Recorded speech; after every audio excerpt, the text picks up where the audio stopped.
In fact, if a person is a woman, then she needs to find a good man and get married as soon as possible. Everyone was discussing the news about the singer Christina and her wedding with some count. If it is a count, she will become an aristocrat and will be able to visit the castle. She is an orphan and a commoner. She is very lucky with her husband. They even invited a wizard to the wedding, a rich, kind, and handsome man. Christina is very lucky to have such a man. One of the girls is already 22, and in a year she will be considered an old maid. They say, this is the best time to get your life together. It's wedding time, and if you bite it, everything will be bad. Even if a girl is only 20 in this kingdom, she will be burned for being an old maid. The girl did not understand at all why these two women were staring at her so intently. Melissa Sasa, Tanny has heard constant reproaches in her 32 years. The girl said it was delicious, and then she said that she would come again after good sales.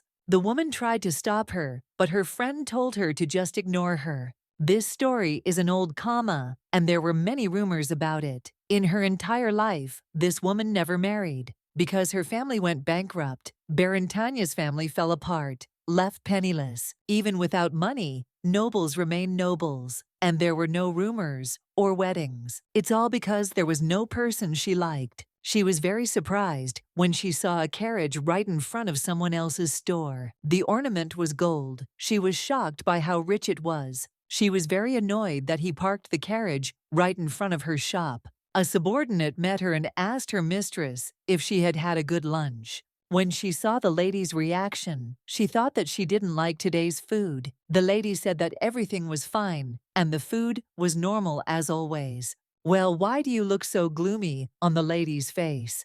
The lady didn't understand why she was saying that, because Melissa Sasa thought she had always been like that. Jewels are better than men. In this world, all dreamers are impractical, so she thinks it's natural, without unnecessary words and without deception, without the desire to correct something so excellent. Melissa Sasa showed star rubies from Mount Viran. It is a bit small, but there are no inclusions, and the color is very good. That's why the lady thinks that Balza's order is the most important of those received. Melissa Sasa didn't understand what was wrong with the girl's reaction. She was going to tell her as soon as she returned, but she didn't have time. The guest is already here, and this is the owner of that very carriage. Even in the capital, such a carriage is rare, so she does not understand at all who it is, perhaps a foreign merchant or an opera singer. There is so much surprise in this world, a name that every citizen of the kingdom of Annabelle hears at least once a day.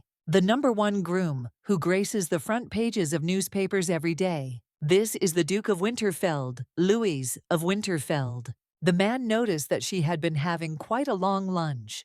It has nothing to do with her, but after hard work comes a feeling of hunger. This duke has a really handsome appearance. He also has great wealth and a high position. Good character, but she doesn't know if it's all true. Melissa Sasa didn't understand at all why he was grinning at her like that. If such a man had proposed to her, and not another fool, then everything would have been different. If it were a man who was with her, the rumors would disappear. Louis noticed that the lady was staring so intently that he was speechless, so he asked her to soften her face. The lady said that she always looks like this when she works. She came here for the assessment. After all, Melissa Sasa didn't quite understand him. Louise asked if the secretary had told her it was a private matter. He will be called the last scoundrel if the noble daughter of Baron Tanya, whom he is courting, makes such a menacing expression. The man presented her with a formal proposal of marriage and asked her to be his bride. In 2 years, they will secretly divorce. The lady was in complete shock. Melissa Sasa froze in shock, and the gentleman began to ask her if she was okay. Louis said that if she accepted his proposal, he promised to pay appropriate compensation. The lady said that suddenly getting married and getting divorced is somehow not very good. After the divorce, she would be compensated.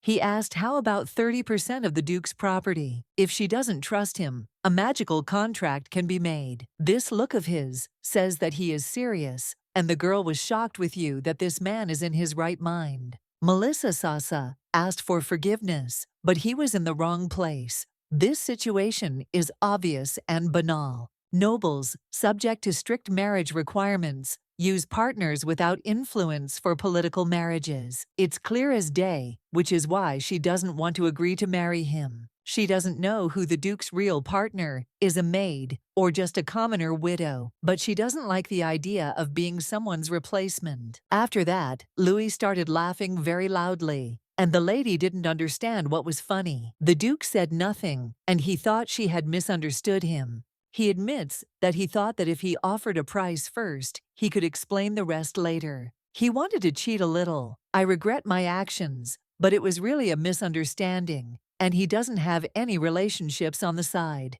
The Duke did not come here to solve the problem of his low-born mistress with the help of a fictitious marriage. Louis gives his word that if she marries him in advance of the contract, he will perform his marital duty as she wishes. She won't have to listen to other people's gossip, spread by bored noblewomen. Melissa Sasa doesn't understand more and more. With his title, he can choose any candidate, but for some reason, he came to her. A marriage contract is only drawn up when there is benefit for both parties. After all, she is nothing more than a poor aristocrat who has become an old maid, and that is not the best choice in the social world. In exchange for a 2-year sham marriage, she will receive 30% of the Winterfeld fortune. All because of this, that she meets all the criteria, the best jewelry appraiser of the country, and at the same time, an unmarried girl, and also an aristocrat. As far as he knows, the lady is the only one who meets all these requirements. The lady began to believe that it had something to do with the jewels, and he confirmed it. This information has not yet been disclosed, but in a year the royal family will build a treasury for themselves. Only nobles will be able to attend the opening ceremony, and among the invited appraisers, she is the most competent person. The gentleman wanted to say what would be in this treasury. She suddenly stopped talking and asked what that noise was. Some woman called Mrs. Tanya and asked her for help. The lady asked for forgiveness and said that it seemed that someone had come to see her, so she just wanted the gentleman to wait. The woman was on her knees in tears, calling for the mistress. Her secretary said that this was unacceptable here. Melissa Sass asked Julie what the noise was. Her secretary said that some crazy woman had broken in and was making noise. Later, another man came in and didn't understand who had blocked the entrance with the carriage. Their lady ordered a necklace from this store. The secretary immediately went to give him this jewelry. The lady did not understand at all what was going on and what kind of woman this was, but still, she thought it was worth listening to her. The Duke decided to drive away so that the carriage would not get in the way. The woman apologized for the inconvenience. The only person who can help her is Mrs. Tanny. The lady said that everything was fine. All sorts of things happened during work, but she was probably discussing an important deal with the gentleman. Moreover, her client is Duke Louis Winterfeld himself, a very respected gentleman. But she has nothing to worry about, because he will quietly wait until the lady finishes her business. Melissa Sasa thought that it would take a long time, so she suggested that they put it off for a conversation. Louis noted that this was a great opportunity to see the appraiser he wanted to hire demonstrate his skills, so he couldn't pass it up. Louis assured her that there was nothing to worry about because he would not interfere. She should think of him as a strong and handsome assistant. Then the lady decided to listen to the story of the woman who burst into her room with tears. This woman is a maid working for the family of Viscount Ronald. She was recently promoted to cleaning the lady's wardrobe and jewelry box. Her mistress said they were brought from across the sea by Oswald. There is also a ring with a rare emerald. But one day, it was discovered that the emerald in the lady's ring was a fake. The Duke said that if it was Oswald's emeralds are precious stones in themselves, but their price will fluctuate depending on their origin, regardless of the fact that they are from the same category. If it is an Oswald stone, due to its color and unique inclusions, it is considered the most valuable. That's true, but this emerald turned out to be a fake. It looks like someone stole the real thing and put an artificial stone in it. The Duke asked if she really thought it was the work of a thief. Perhaps, but the only piece of jewelry stolen was a ring. The mistress's room is not a side room, so if a thief had entered there, he would have definitely been noticed, but no one saw strangers. In addition, there are a lot of expensive things in the jewelry box, and few people know where it is stored. Then the most likely suspect is the maid. The woman said that everything was exactly like that because the whole circle was leaning towards her.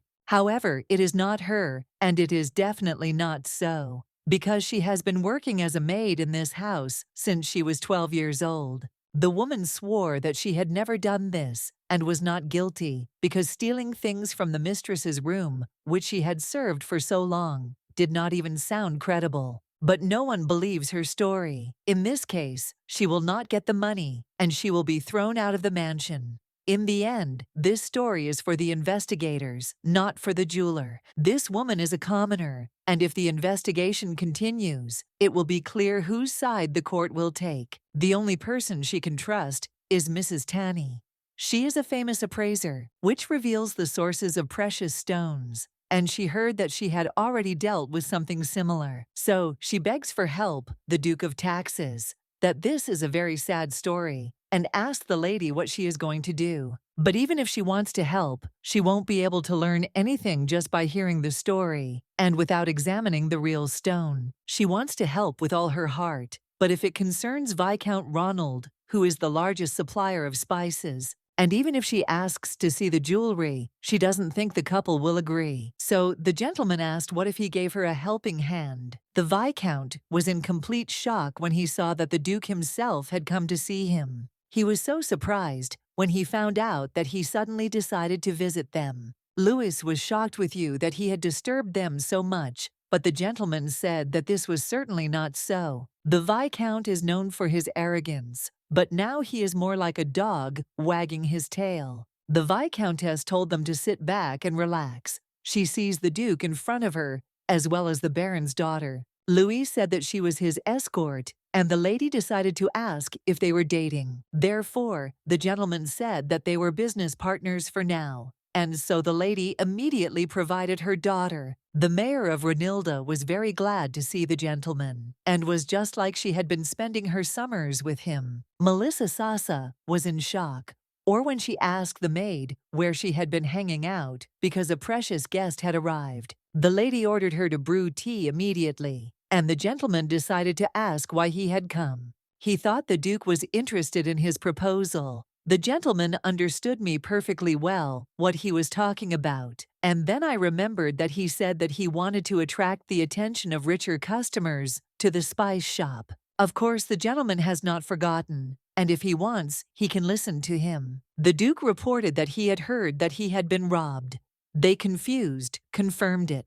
The gentleman heard that they had the Oswald emerald. They were very scared, but the Viscount immediately came to his senses and said that he had been there, but had been replaced. Louis told the gentleman that he need not worry, because as he knew he had plenty of jewelry. He's just curious, because he knows a lot about jewelry, but not about emeralds. He would like to look at it. He is not going to ask for this decoration, so he can just show it. Melissa Sasa did not understand why he was winking. The master ordered the maid to go and bring the ring. The gentleman thought he had done a good job. It's good, when there is power, things go smoothly. Meanwhile, the maid brought the jewelry, and the master decided to look at it. After that, he showed this decoration. Melissa says, you asked what she thought. The Viscount decided to ask the Duke who this lady was. Louis said that this is his respected appraiser. Her appraisal skills are the best in the country. He was shocked with you that the gentleman did not know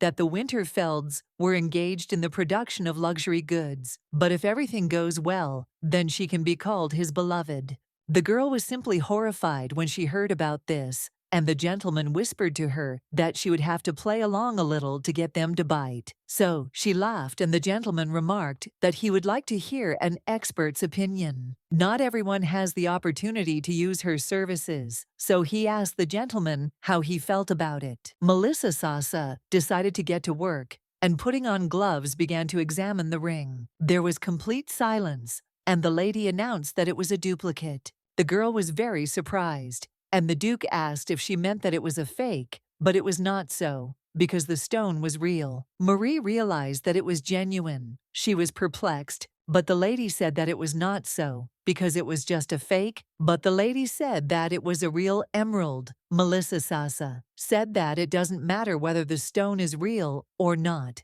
It doesn't matter whether this emerald is Oswald or not. The surface of the doublet is covered with a thin layer of high-quality stone. To increase the weight, a thick layer of low-grade gemstones is created. This is a relatively simple imitation technique. Just test the glue on the side. If your client is covered by a frame, it is difficult to see with the naked eye. Liquid gas and heat treatments made the highest quality emerald imitation by layering. All the small scratches are filled with green paste. But there is something she does not understand at all, how he managed to glue everything so neatly without using glue solution. The Duke asked the lady if this was accurate information. This ring is definitely a fake, but something worries her. Melissa Sasa asked the gentleman if they really bought this ring in a jewelry store, and asked which one. The Viscount bought it through intermediaries with whom he has been working for a long time. It was a new jewelry store, just starting to gain popularity, and he had no idea that he would be sold a fake. The Duke said that meant they knew it was not the Oswald emerald, hiding the fact they brought it and showed it as if it was no problem. The gentleman apologized to the Duke for these circumstances. The lady did not quite understand what circumstances were being discussed. The victor said that soon after the purchase of the stone, her daughter was invited to the salon of the Princess Blanche. She wanted to wear the Oswald emerald ring, and they were going to steal the show. Melissa Sasa insisted that jewelry with a genuine Oswald emerald was not so common. Almost all the stones available on the market were monopolized by high-ranking aristocratic families. Even if they don't have enough money, they always need good connections. And that means they slandered the maid. And all this in order to avoid shame. To avoid the words, "It was originally a fake," they said that they were robbed. The Duke understood with everyone how they could do this, and why the Viscount was so surprised. He also did not understand. High-quality Oswald emeralds are monopolized by high-ranking noble families. In other words, if he wants something, it will definitely belong to the Duke. Now Louis wants him to come clean about what really happened. The tray fell from the maid's hands. She fell to her knees and asked if it was true. She grabbed the Viscount's daughter's dress and said that they knew from the very beginning that she was innocent. Marie noticed that it was impossible to fool people forever, so she asked her for forgiveness. The maid did not understand at all how this could be. The Duke noted that it seemed that business with the client was finished. Melissa Sasa gave them the fake ring and said she would like to borrow it for one day. The Duke was shocked that it was such a well-made fake, and he found it strange. He is not an appraiser, but the Viscount's family is rich and is fond of collecting jewelry. At first, she really thought that it was an original. The ring was made really well. The special feature of this doublet is the transparent jewelry resin, and she believes that the product is created with the help of magic. This was done on purpose to hide the deception. An item of such quality cannot be sold on the market, so she wants to know whether it is a coincidence or not. The Duke understood her and also decided to offer her a ride in the carriage. She couldn't understand at all how it was possible to palm off a fake on a customer who rode in such a carriage. It was simply absurd. It turns out that the gentleman will seem to them like a simpleton with a large sum of money. A simpleton with a large sum of money. That's what it really looks like. This is a very difficult order, and this means that the lady will not take it with her. Melissa Sasa thought that he would follow her himself, and he said that, of course, it was not so. He'll have problems like this because he might change his hair color.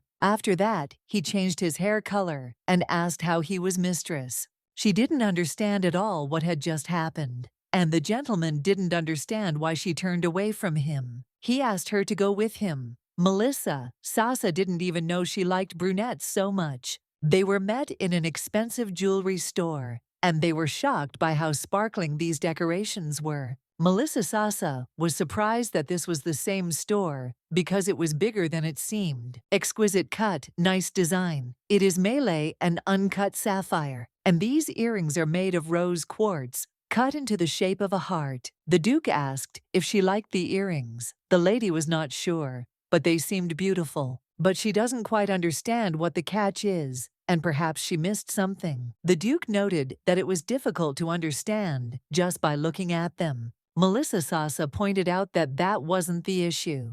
Something was definitely not right. All the jewelry looks real, but there is nothing valuable here, like the Oswald emerald. Of course, because all these decorations are made of rough stone. They are attractive and cute, but seeing the price of these goods, doing such painstaking work, even with the help of magic, is not profitable. One decoration costs $400,000. And that means there are no precious or rare stones that can be purchased for a large sum of money. These are simple accessories for ordinary people. It's stupid to think that a jewelry store of this size sells expensive goods at all. They pick out worthy buyers. Melissa Sasa noted that they had to go to that place if they wanted to see the jewelry. The Duke noted why they shouldn't go in there. It says VIP room. They only want to deal with nobles, or the shop assistants are watching the customer. If a person does not look like someone who can spend a decent amount of money, then he will not be invited to visit the VIP room.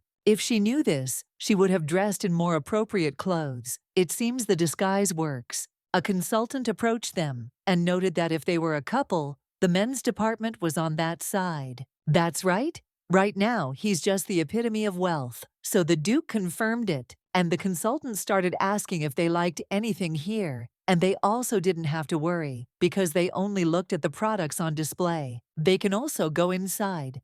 Melissa Sasa asked to wait, and the Duke asked if there was another way to get there, especially since no one would recognize him. The Duke of Winterfeld is known for his blonde hair. Rumors and prejudices influence people's opinions more than one might think, so she shouldn't worry so much. They can look at the best of it, the pride of their store. They should not rush to choose. On the table in front of them stood the Lionel Blood Ruby, a star sapphire, weighing over 10 carats. The lady doesn't think it's him, but she still decided to look because it looks very similar to the Oswald emerald. The Duke remarked that it looked magnificent and asked the lady how she liked the items. Melissa Sasa wasn't sure if any of them were real. This opal was pretty realistic. The woman next to her remarked that she had a very keen eye. This is an opal from Mount Ulike. She can see that there is a honeycomb effect, and it is really very beautiful. Sure, the coating is made of high-quality honeycomb opal, but it is still not solid because it is a doublet. The lady needs a thorough examination so that she can be 100% sure. Melissa Sasa thinks it was made in the same way as that emerald. Besides, this design is very interesting. So the lady asked if she could find out who the designer of this pendant was. The consultant didn't understand what she was talking about, and the lady said that she wanted to buy a set to go with this pendant. She wants the rest of the items to be from the same designer, so they ask if it's possible. Well, they can't disclose the employee's personal information, but if she chooses the jewelry, the Duke asked if he could get a recommendation from the chief appraiser of their jewelry store, and then he asked who the owner was. The seller didn't even know what to say and started to worry a lot. She didn't know who it was, and suddenly, a man came up to them and asked Louis what he was doing there. I didn't expect to see him in such a place. The Duke stood up and greeted His Highness. In the end, their plan failed because of a man he didn't want to meet at all. This is not just an unwanted meeting, but he is His Highness's cousin. The girl did not even know about it. The Duke pointed out that it was obvious that the Duke's family were related to the royal family. Melissa Sasa already felt unsuitable for him in terms of status.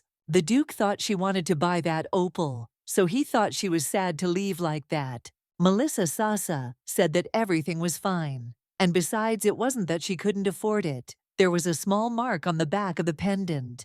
It seems like the sellers aren't doing their job at all, since they didn't notice him. Some masters, one might say, sign their works this way, but it is unclear whether it is possible to find such a designer using initials. It will be like looking for grain in the desert. It will be difficult for her to do it all alone, and this makes her wary. Melissa Sasa has no idea how to solve this problem. In any case, the work is finished for today. That's why the lady wants to get back to the shop as soon as possible.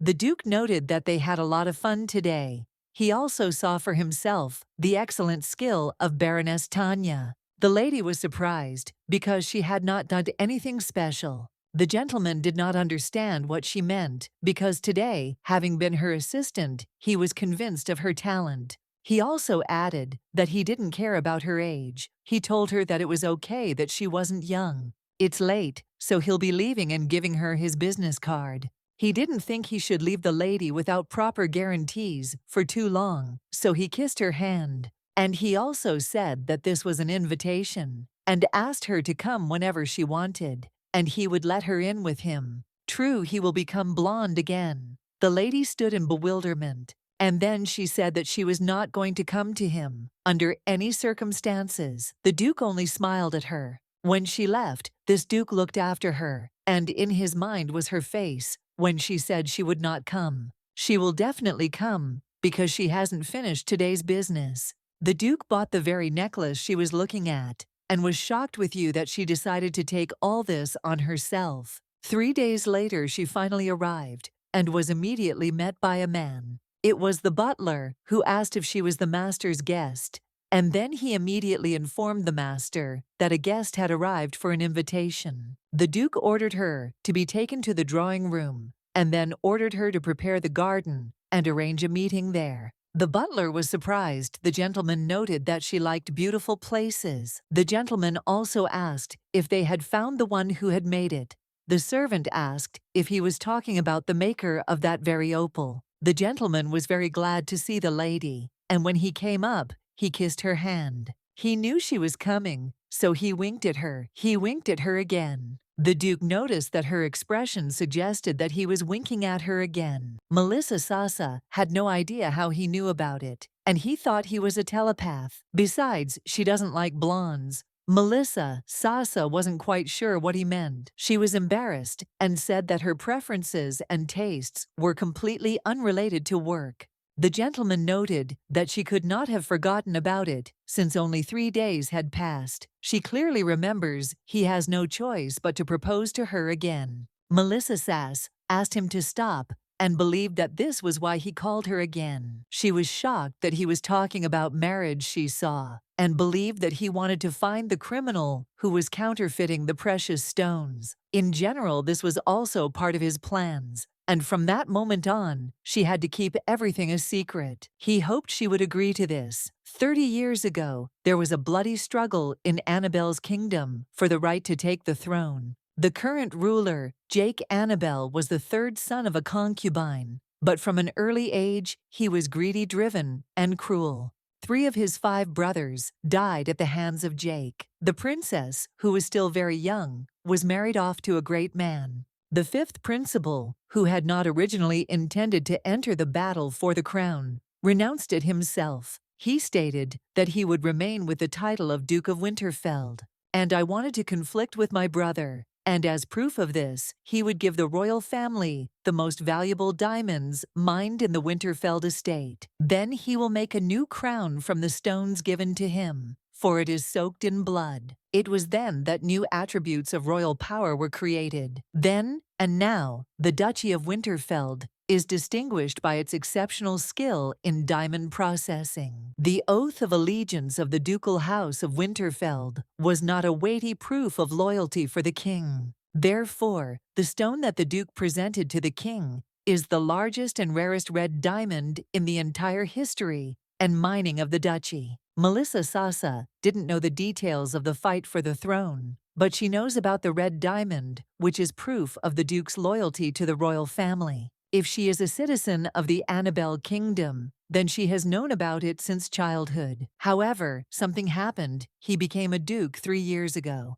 House has one secret. His father revealed it to him before his death. Father told Louis that he was sorry to leave this burden on him. The Winterfelds have secrets that must be kept. The crown given to the royal family is a fake. The lady was shocked, and Louis asked the Baroness to be quieter. It was not done intentionally. This red diamond is very rare. Time. If the nickname who took on the order said that he tried to make a trial sample using imitation gemstones before starting on the original. The lady noted that it turns out that the sample and the real crown were swapped. Father later found out, but too much time had passed since the crown was handed over to the royal family. The crown is a symbol of royal power. If it turns out that the king has been using a fake regalia for many years, then this will no longer be forgiven. That's why their family has kept a secret for almost 30 years. And that's why he dragged her into this dangerous game. Once the story about the royal treasure comes to light, the Duke will be executed immediately. On the other hand, if you take advantage of this opportunity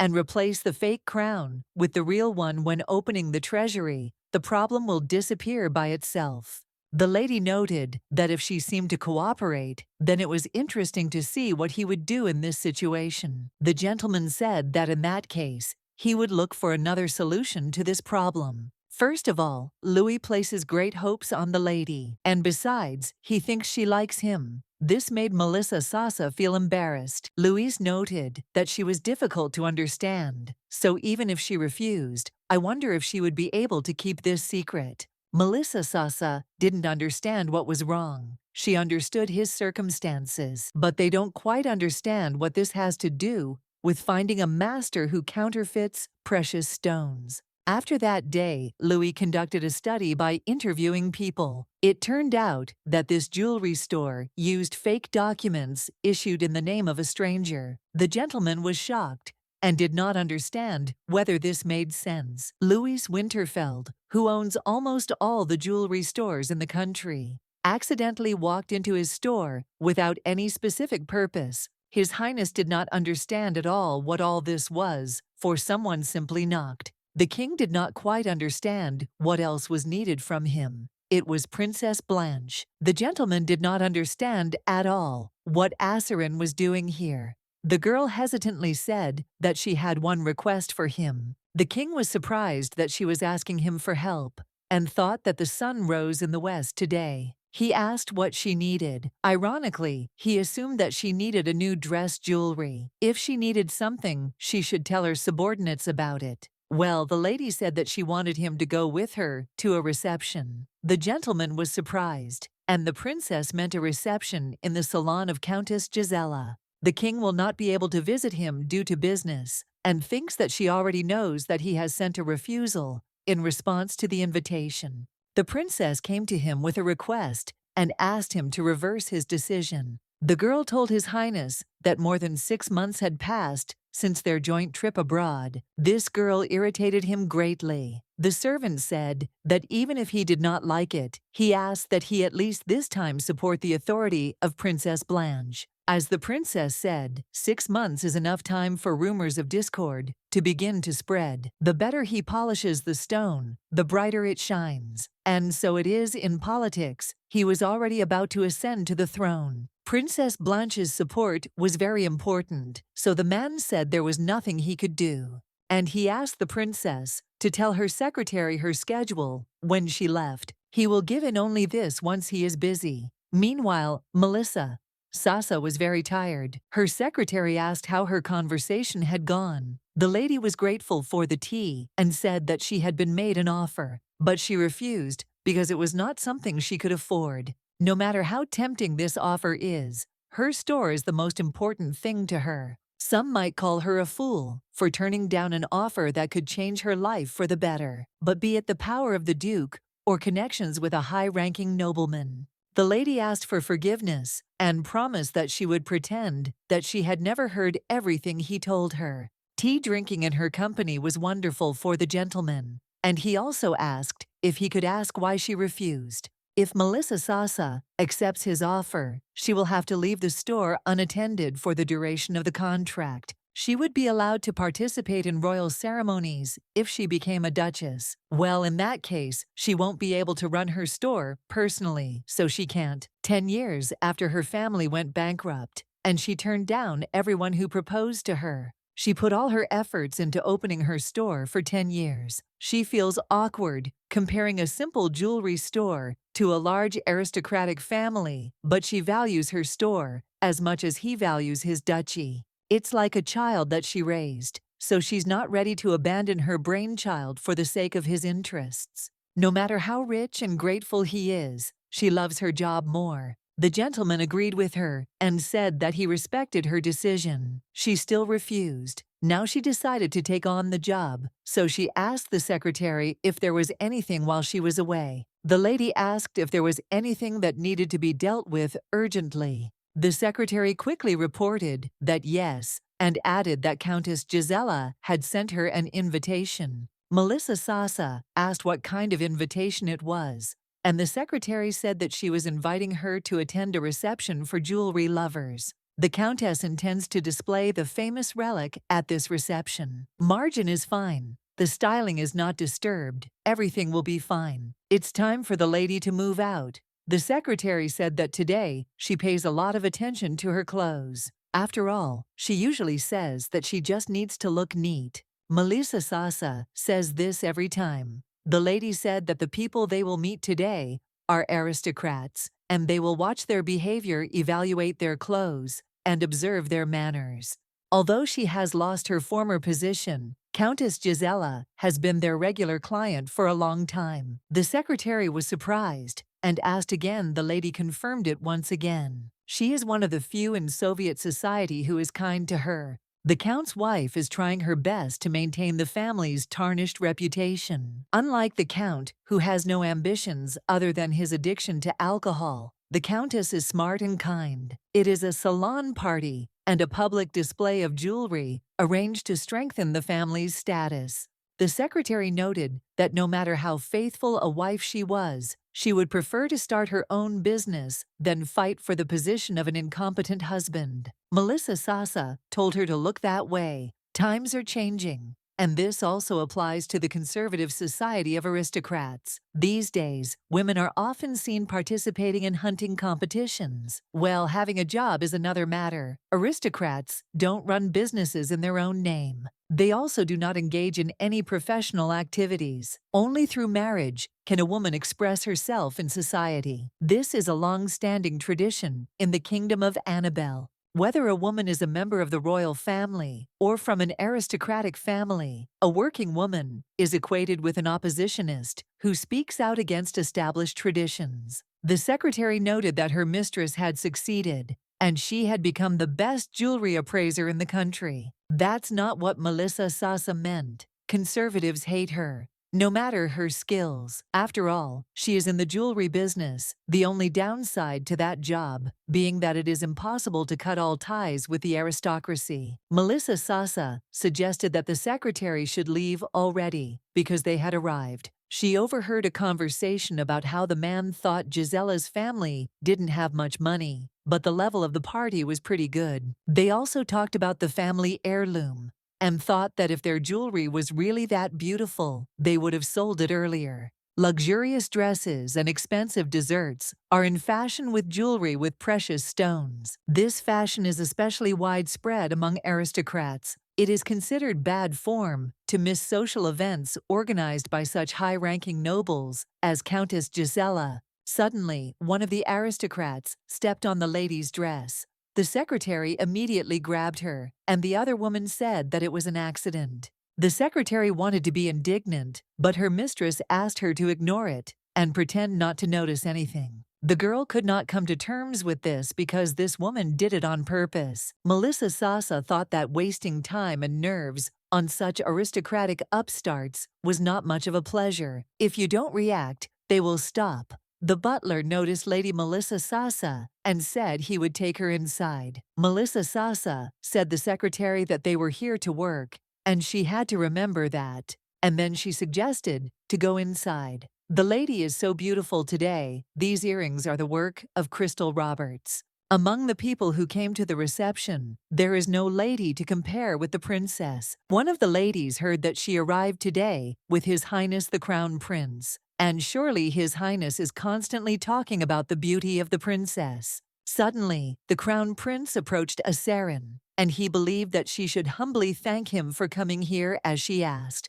He was outraged that she had dragged him here to sit on the sidelines. The lady began to apologize, and he quickly said that he understood her. And then the gentleman added that there was nothing interesting in her beauty. He continued to grumble. This prince has already seen enough of flirting women, music, and dessert, so he is wondering when the main highlight of the evening will be presented. The princess did not quite understand what he was talking about, but the prince meant the jewelry, because it was she who said that the family heirloom of the 40-year-old Countess would be exhibited. Black opal. They even hired a well-known specialist in the field of evaluation and certification of precious stones, as well as semi-precious and ornamental stones. The man realized that this woman was familiar to him. Meanwhile, the Countess noticed Melissa Sasa and was very happy to see her. She approached her and thanked her for coming because she invited her because she wanted to get her grant.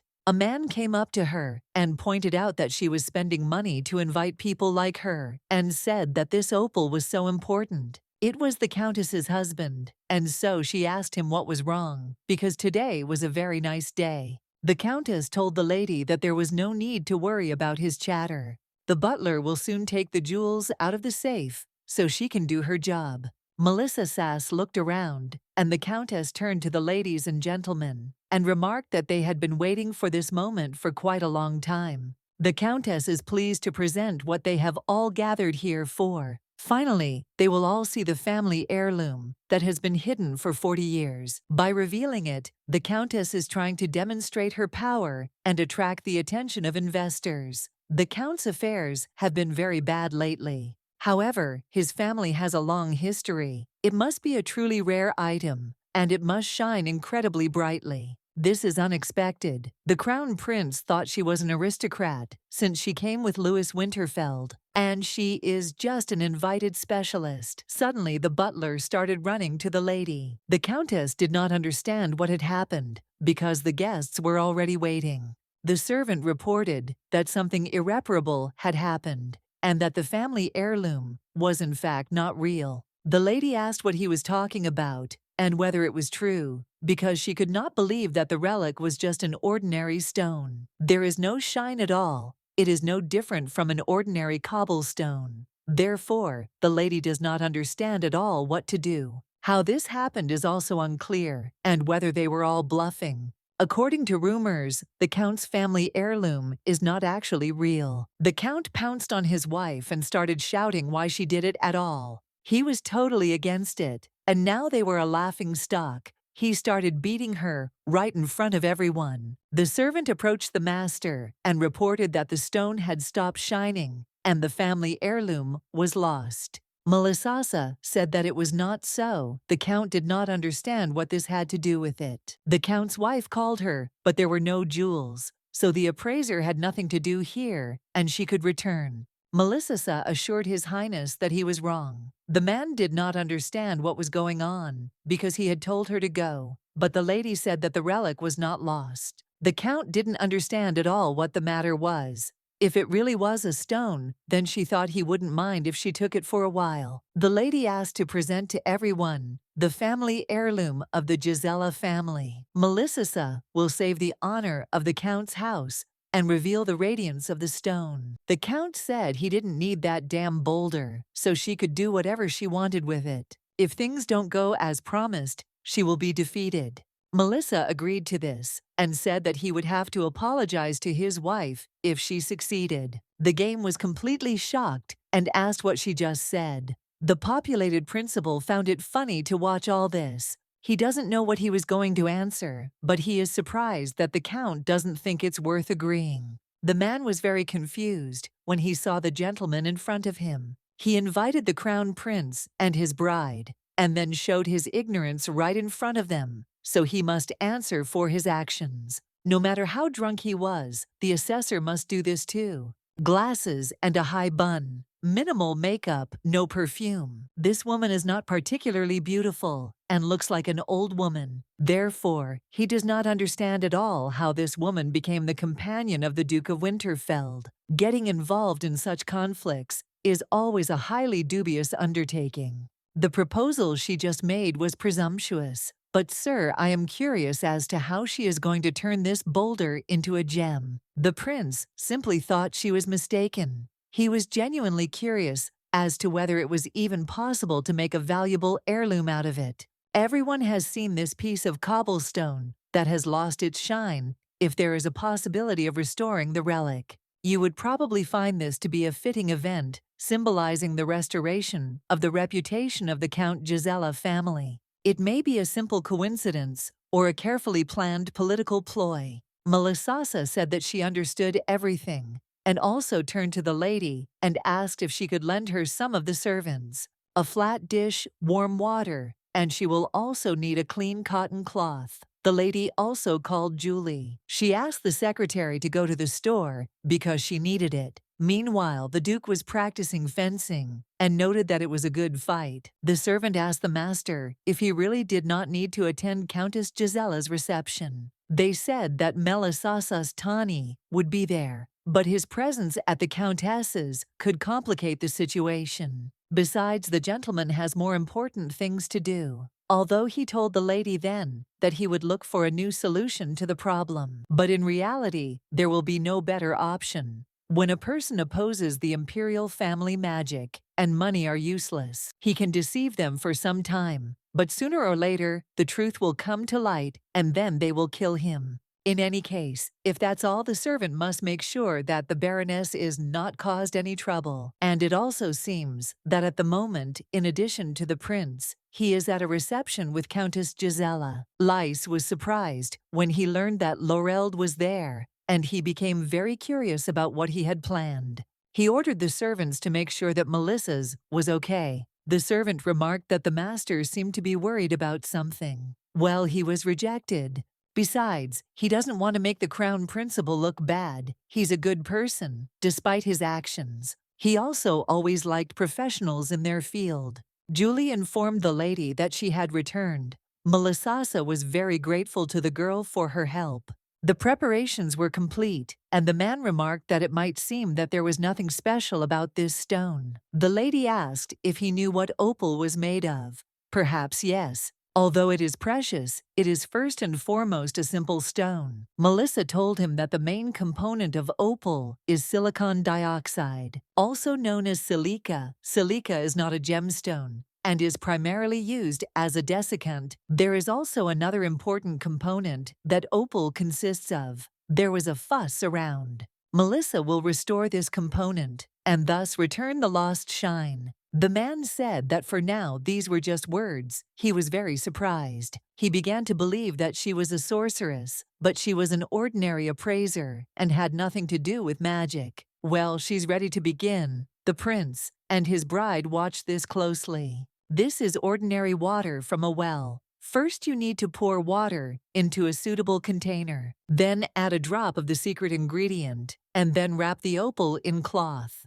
The lady reported that everything was ready, and the prince was surprised that it happened so quickly. Melisasa told him that now all that was left was to wait a little while. 1 hour is enough, and she hopes he doesn't mind waiting a little. In the meantime, as proof that she is not deceiving by using magic and replacing stones, they can introduce an observer. The prince was shocked with you that she was so confident in herself, but the feeling that there was a catch somewhere did not leave him. Is it possible that she is here as a confidant of the Duke of Winterfeld? Countess Gisela's influence is not that great. However, she is still quite influential and has enough lands. If the Countess supports the Duke of Winterfeld, yes, first of all, it is worth taking a closer look at this person. The princess watched this process with enthusiasm. The prince turned to her and noted that at this moment when she was useful. Besides, it is beneath the prince's status to make comments to a noblewoman from an impoverished family. But if it concerns the suppression of violations of the foundations of secular society,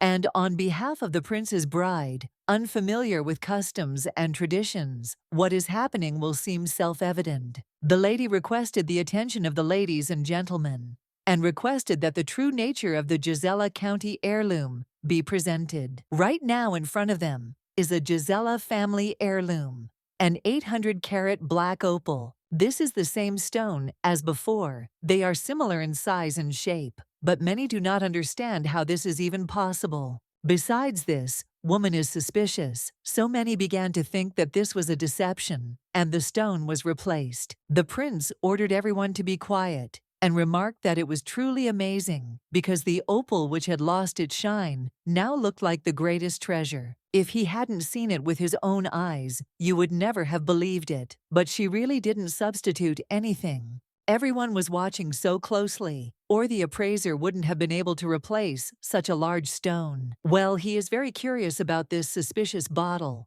If this woman is not a wizard, then it means that the contents of this bottle are a chemical substance for processing. It was truly an amazing sight, and the gentleman asked if she was saying that she was Melissa Sasatanya. The lady confirmed everything 2 hours ago. She promised to return the shine by restoring an important component of the stone. That's why the gentleman wants her to explain what exactly was restored. He gave this order so calmly. This is a good opportunity for him, if there is a special composition that makes it lose shine or restores it.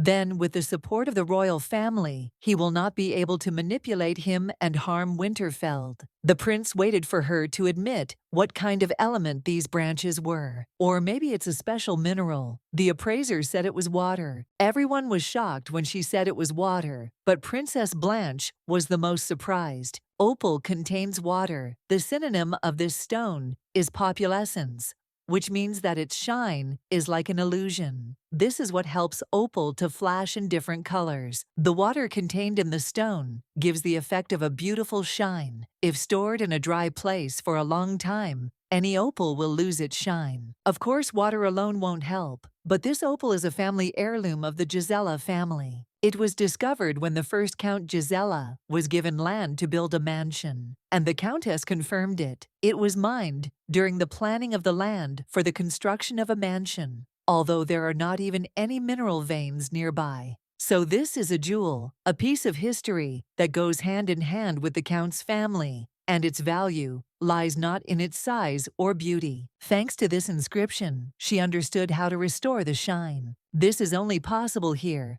because the water from the well near the mansion is the original component of the stone. And this water is ideal for opal in terms of hardness and salt content. People began to think that this was a touching story. Showing such a relic to the public meant that the Countess wholeheartedly believed in the abilities of the Gisela family. Melissa turned to the Count and asked if he remembered their deal. He even shuddered. The audience was in anticipation because the Count had to apologize. The Crown Prince noted that everything was correct, and the Count should apologize to his wife because a deal is a deal. He also turned to the appraiser and said that this also concerned her. It seems that the situation has become clear, so on behalf of his bride, he will punish her. Blanche immediately rushed to His Highness and asked how this could be, and he said that in their society there was a generally accepted rule. When problems of this nature arise, the right to make a decision rests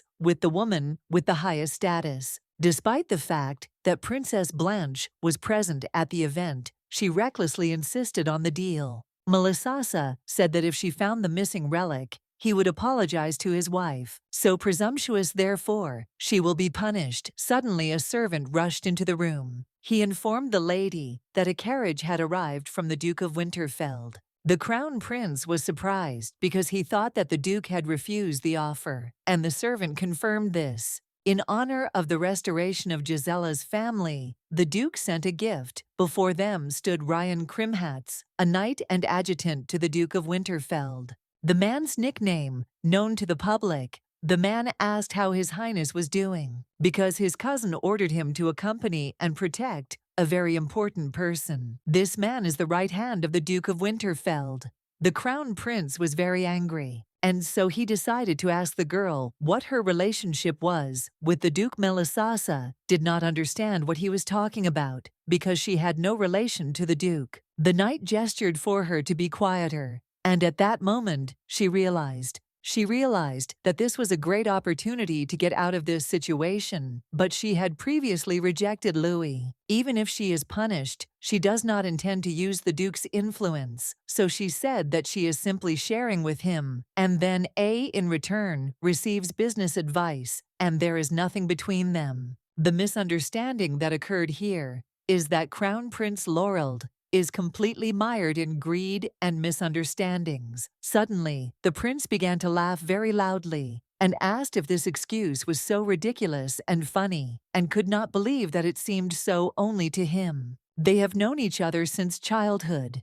and he knows everything about Louis. This cold-blooded man sent his protégé, and all this for the sake of a woman he doesn't care about, and therefore he can't believe it. This appraiser continues to irritate him, but it seems she is Louis's mistress. If that's the case, then he won't be able to use the princess as a cover. Laurel Annabelle is the crown prince, but he is currently opposing his cousin. The previous Duke of Winterfeld has abdicated the throne, but his son is still the second heir to Annabelle's kingdom. And the current king deliberately supports Louis and compares his son to him. It's normal that if his son kills his brother and ascends to the throne, then perhaps he will recognize him. Because of this turn of events, he will not be able to enjoy what he deserves. He has to be constantly afraid of the Duke and quarrel with his stupid bride. However, he found out something. If the Duke was keeping an eye on her, then his assumptions were not wrong. It's obvious that this woman is hiding a big secret. Whatever it is, he will take it for himself. Absolutely.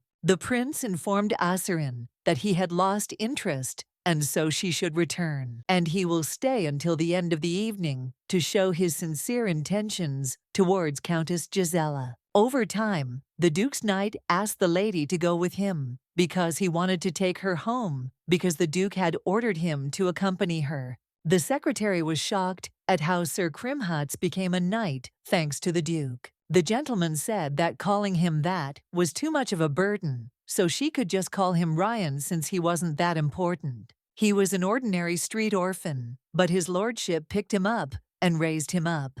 The Duke, one might say, saved him. And also thanks to the Duke, he met such a beautiful Miss Julie. Her secretary began to feel embarrassed, and the lady thought that this knight should become an actor. After that, he turned to the lady and asked if he could ask her one question about this mixture. He was interested in what it consisted of. At first, the gentleman thought it was perfume, but it was just ordinary oil, and she used it to polish her jewelry. It is indeed oil. That how she restored the stone's luster was explained at the banquet, and she thinks he heard about it. Well, in the case of Gisela's opal, she needed to further treat the gem to prevent the moisture from evaporating again. Melisasa told the knight that she also had a question for him. She thinks so much and still cannot understand why the Duke sent him to help her. Naturally, she is grateful, but the situation is really not easy, and the whole point is that he was rejected by her. Therefore, the lady does not understand whether he still needs her. The knight said that no, it is unlikely. Firstly, he doesn't just need her.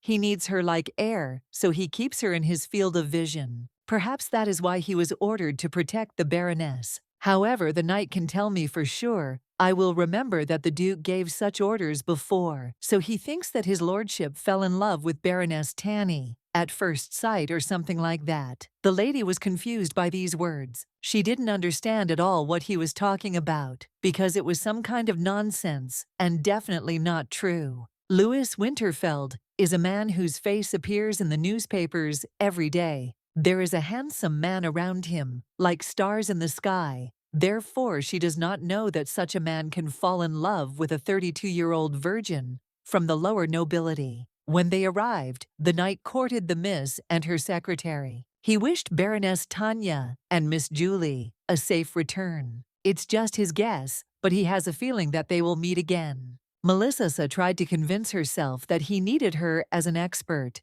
so there was no need to pay attention to strange words. The ordered pearls will arrive tomorrow. She still needs to unpack the rest of the materials. Time to get to work for the good of her shop. The lady asked again what she meant, because Melisasa didn't want to believe anyone that the pearls ordered in her name never arrived. The thing is, they themselves didn't expect this. This year, there are frequent storms on the southern continent, so sea pearls have become more expensive. Taking advantage of this situation, a certain high-ranking nobleman bought up all the supplies of the mineral, and he himself has not seen a single tear of the sea in recent times. Sea pearls are mined in the warm south, unlike their cheaper counterparts that grow in fresh water. It is more difficult to find pearls in salty environments, so their price is high. In addition, due to the nature of the South Sea, famous for its storms, merchant ships often suffer wrecks.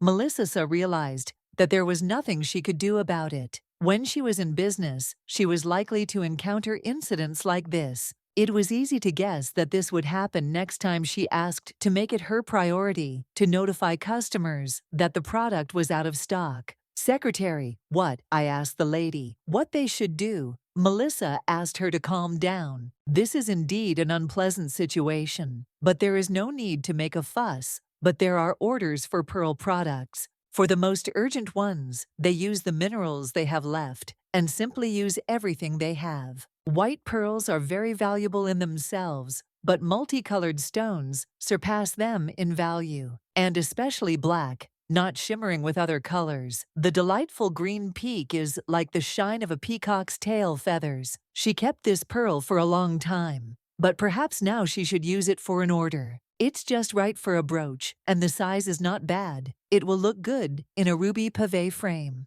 The secretary didn't burst in screaming and saying that it was very urgent. She asked the lady to follow her, otherwise she did not understand at all what was going on. The man did not even understand when she would come. When she came, he was glad to see the lady. He regrets, but he decided to make a deal with another jeweler, and he regrets it. The second man does too. As she knows, they are on different sides of the same production. In order to increase the price of garnet, it was decided to reduce the volume of production. As for sapphires, on the contrary, the vein began to run dry, and fewer stones were mined. However, these circumstances make it difficult to fulfill the terms of the deal. They are somewhat similar to her. Their work involves walking on the edge of a knife. Anyway, they were very sorry. Melissa tried to stop them. She didn't quite understand what was going on and told them to wait. The gentleman was surprised when he saw her go out into the corridor and said that he needed to tell her something.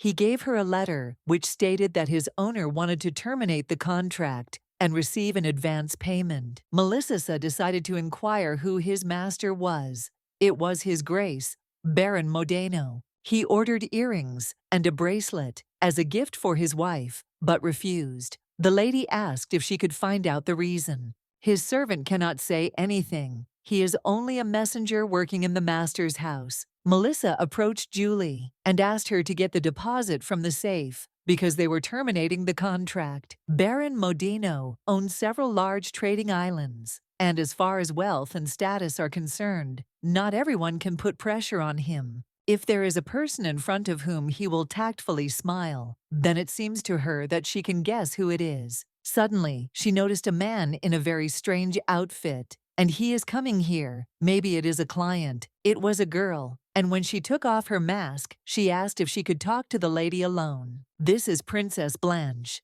She thought there would be a lot of people here, so she disguised herself. The secretary asked the lady, and Melissa told her to watch the store while she was away. Julie said that the lady could rely on her. She had no idea what was wrong with the princess's clothes. Blanche asked if she thought her disguise was too weird. The lady simply did not understand why she needed to hide.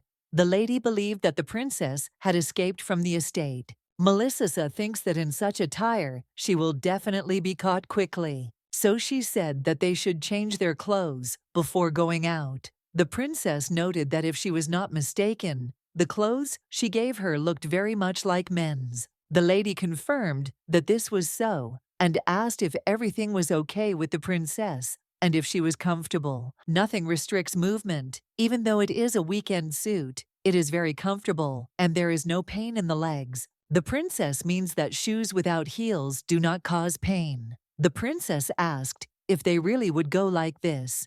The disguise is to hide her identity so she doesn't have to worry about her clothes. Now everything is fine, and she has even settled in quite well. But when she started her business, people were prejudiced against her because of her appearance. She was kicked out from everywhere, because everyone knows that women don't work on merchant ships, but this woman apparently doesn't know about it. That's why she prepared men's clothes for her. Well, after that, she asked the princess where she would like to go with her. On the way, a boy crashed into the princess, but he immediately called her brother and asked for forgiveness. The lady was surprised, and Melissa asked her how she felt. Everything was fine. They were children. There was nothing to worry about. It was just her first time out on a walk without an escort. Melissa decided to find out what had happened and how she had gotten out of the estate. The princess simply climbed over the fence. Everything seemed to be all right, but she decided that she had to warn her mistress about something. Melissa didn't understand at all what was going on. The princess said that although it was none of her business, it was about Baroness Tanya's store. This is the shop where they sell opals treated with magic. The man who was leaving was grateful for the cooperation and asked to be sure to inform his superiors. The Baroness realized that these were the same merchants who had refused to cooperate with her. The princess told her that this shop belonged to Crown Prince Laurald. This establishment is one of the branches of the trading company. Prince, her fiancé, decided to expand his influence through the jewelry business. Melissa, I was confident in my guesses. Until now, he is deliberately trying to interfere with the work and her shop. It must have been because of the incident with Count Gisela. And the princess climbed over the wall to tell her about it. Well, this man is her fiancé, so she doesn't quite understand why the princess is telling her about this. Blanche turned to the lady and said that I was interested in how well she knew the members of the Annabelle Kingdom family. For example, the princess is interested in whether the Baroness knows anything about the relationship between the Duke of Winterfeld and the Crown Prince, the king's illegitimate son and his nephew. Most likely, it is about the succession to the throne. In Annabelle, where monarchs have absolute power, this is not the best topic of conversation, even with a fallen nobleman. The king is a heartless man, but he never gives up on his only son. This boy is that very same. His Grace, the Duke of Winterfeld. They say that the ruler loves his nephew more than the crown prince. Rumor has it that when the child was brought to the palace, the king believed in treating him like a prince. It is unclear whether they seriously believe these rumors. The Herzen family is becoming stronger day by day. In order to avoid sidelong glances, it was decided to give the heir to the palace. Under the pretext of education and protection, the Winterfeld's successor will remain with the royal family. In any case, His Majesty killed 2 birds with 1 stone. Since from the very beginning the king did not pay attention to the crown prince, he took control of his duke and tests the heir. When all these gossips were discussed by the maids, and behind them was His Highness the Crown Prince, the maids immediately fell to their knees and began to beg for forgiveness, but the heir ordered them to be hanged. As the lady could already guess, the relationship between the duke and the prince can hardly be called good. They were raised to encourage hostility between children, but it is absurd to compare a nephew with a natural son. Therefore, the fact of the throne of succession in the kingdom of Annabelle remains unchanged.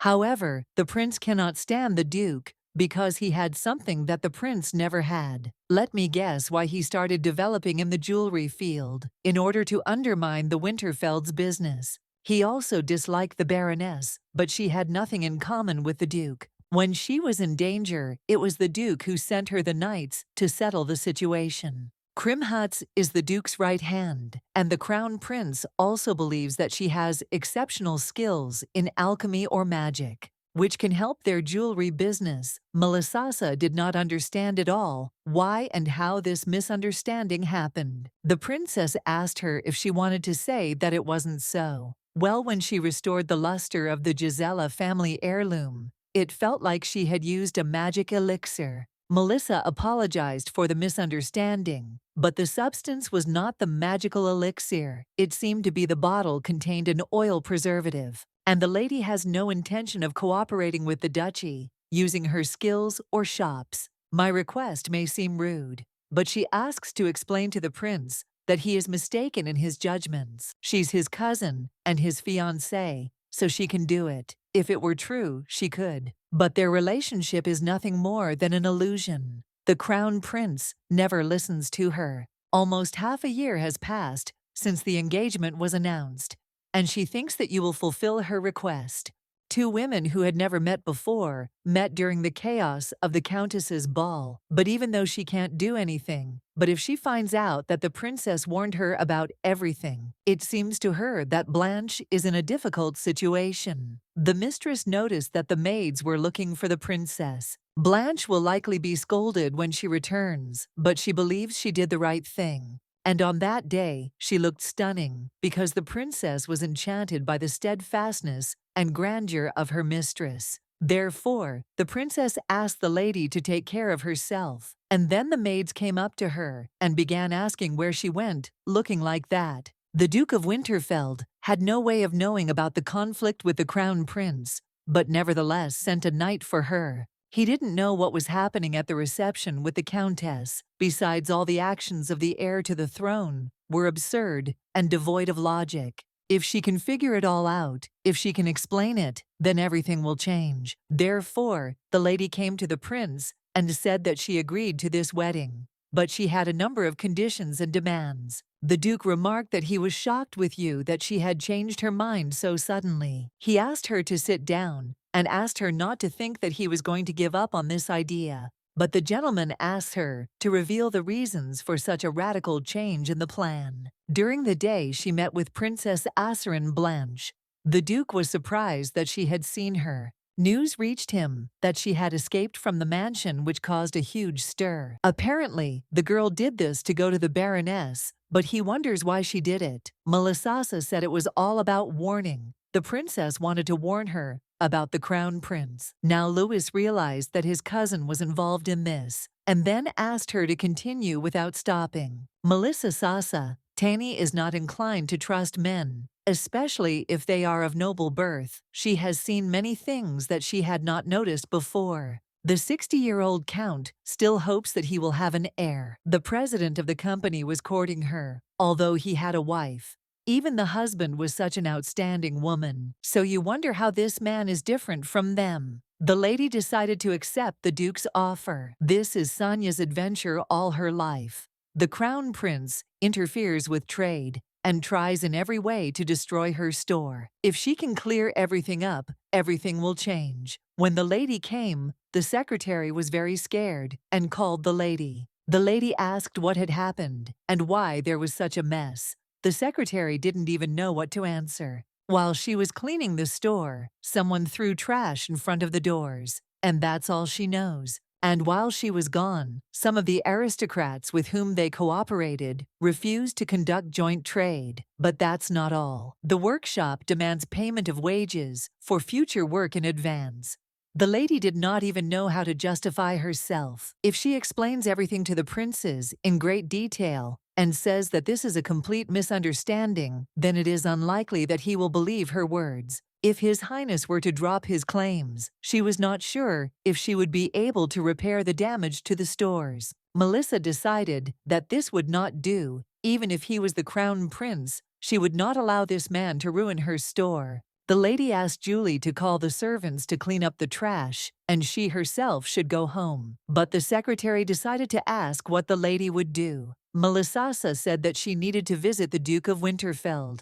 The lady has only 3 conditions. First, she will be completely on his side, so that she can then return safely to her shop. Secondly, they will sign the contract with a seal, so that new conditions do not unexpectedly appear in it later. Thirdly, when she has fulfilled her duties, which directly depend on the interest in the dukedom, the contract must be terminated, regardless of the expiration of the 2-year limitation period. If these 3 conditions are met, then she will accept his proposal. Her fate is at stake, but he needs her more than he needs her to go. They must show each other all their cards. Melisasa couldn't wait for his answer any longer, and suddenly Louis said that it was wonderful, and he agreed.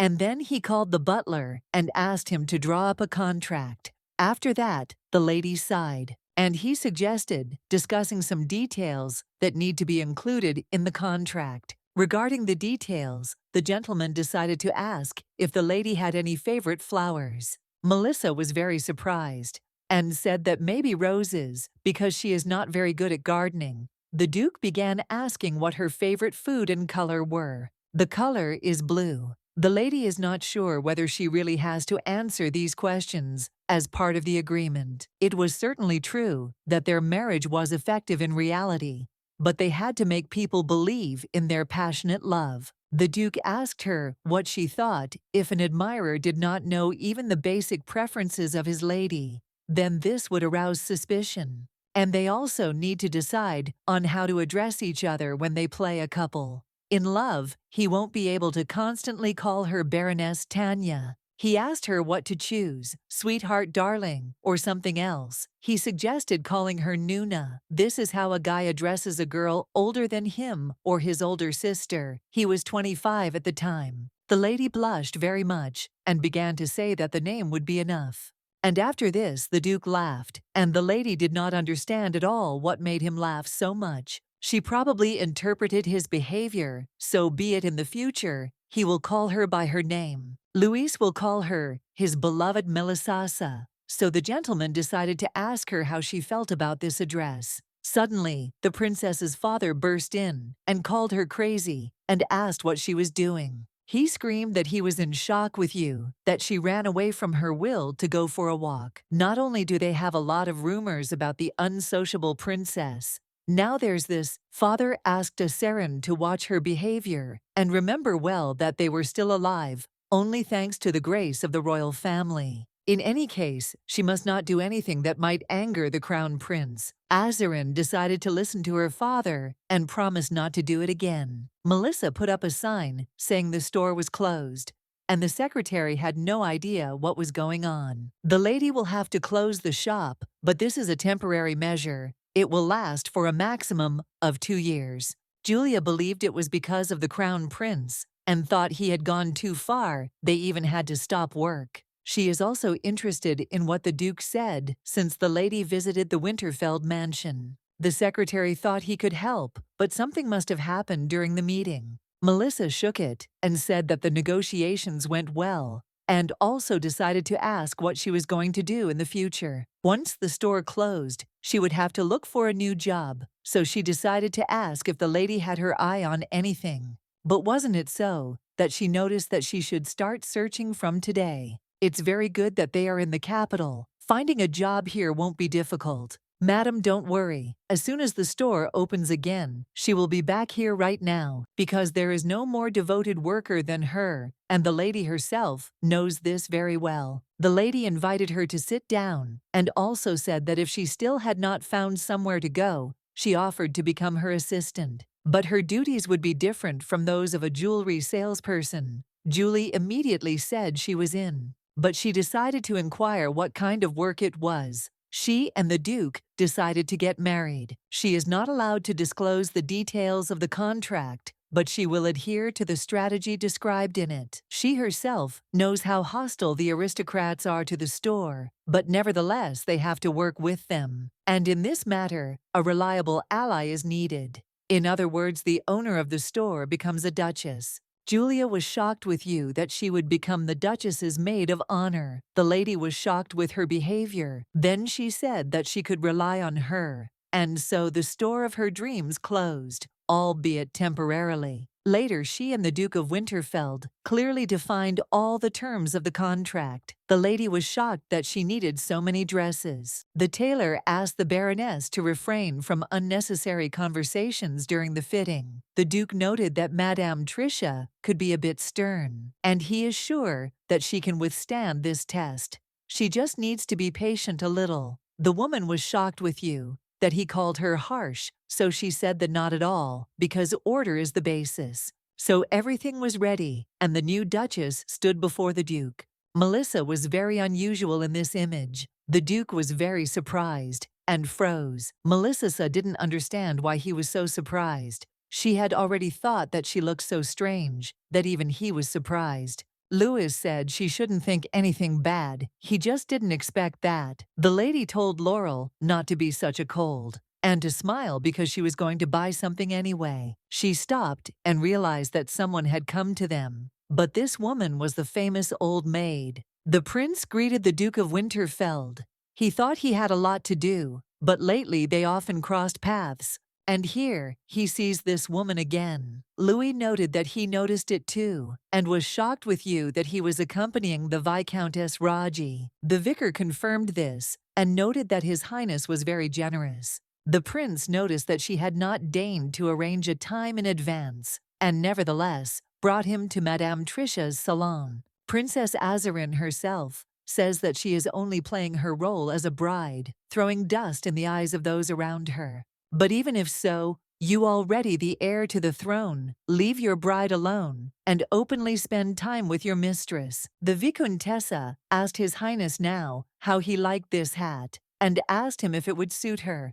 The victor was shocked to see the lady, and approached her, and then said that she had heard a lot about her, and was also glad to meet her. Baroness Tani is a gemologist, so she believed that the woman had decided to work for the Duke. It's as if she cooperates with a high-ranking nobleman, then she has every chance of attracting attention. Melissa, what does this woman allow herself? She confirmed that clothes are very important, but such dresses are worn for receptions, only if there is a partner. They met for the first time, and she already allows herself to sling mud at the mistress in a veiled manner. The Duke remarked that he did not think Viscountess Raji should be so persistently concerned about those around her. The Duke has promised to be Melissa's partner at the next banquet, and he doesn't even know if it's a good thing that they met so unexpectedly. He was going to tell them about this a little later, but since it happened this way, he asks permission to introduce them to his bride. The Wall Prince was shocked when he heard about this, and noted that he didn't even know about it. The Duke simply tried to be very careful so that their relationship would not be discovered prematurely. What was surprising was that the gentleman had noticed their close relationship earlier. He believed that the Crown Prince had closed her fiancé's shop so that they could prepare for the wedding ceremony in peace. The Duke was shocked that he was getting married before his brother, Laurel. Well, he didn't have to think too much.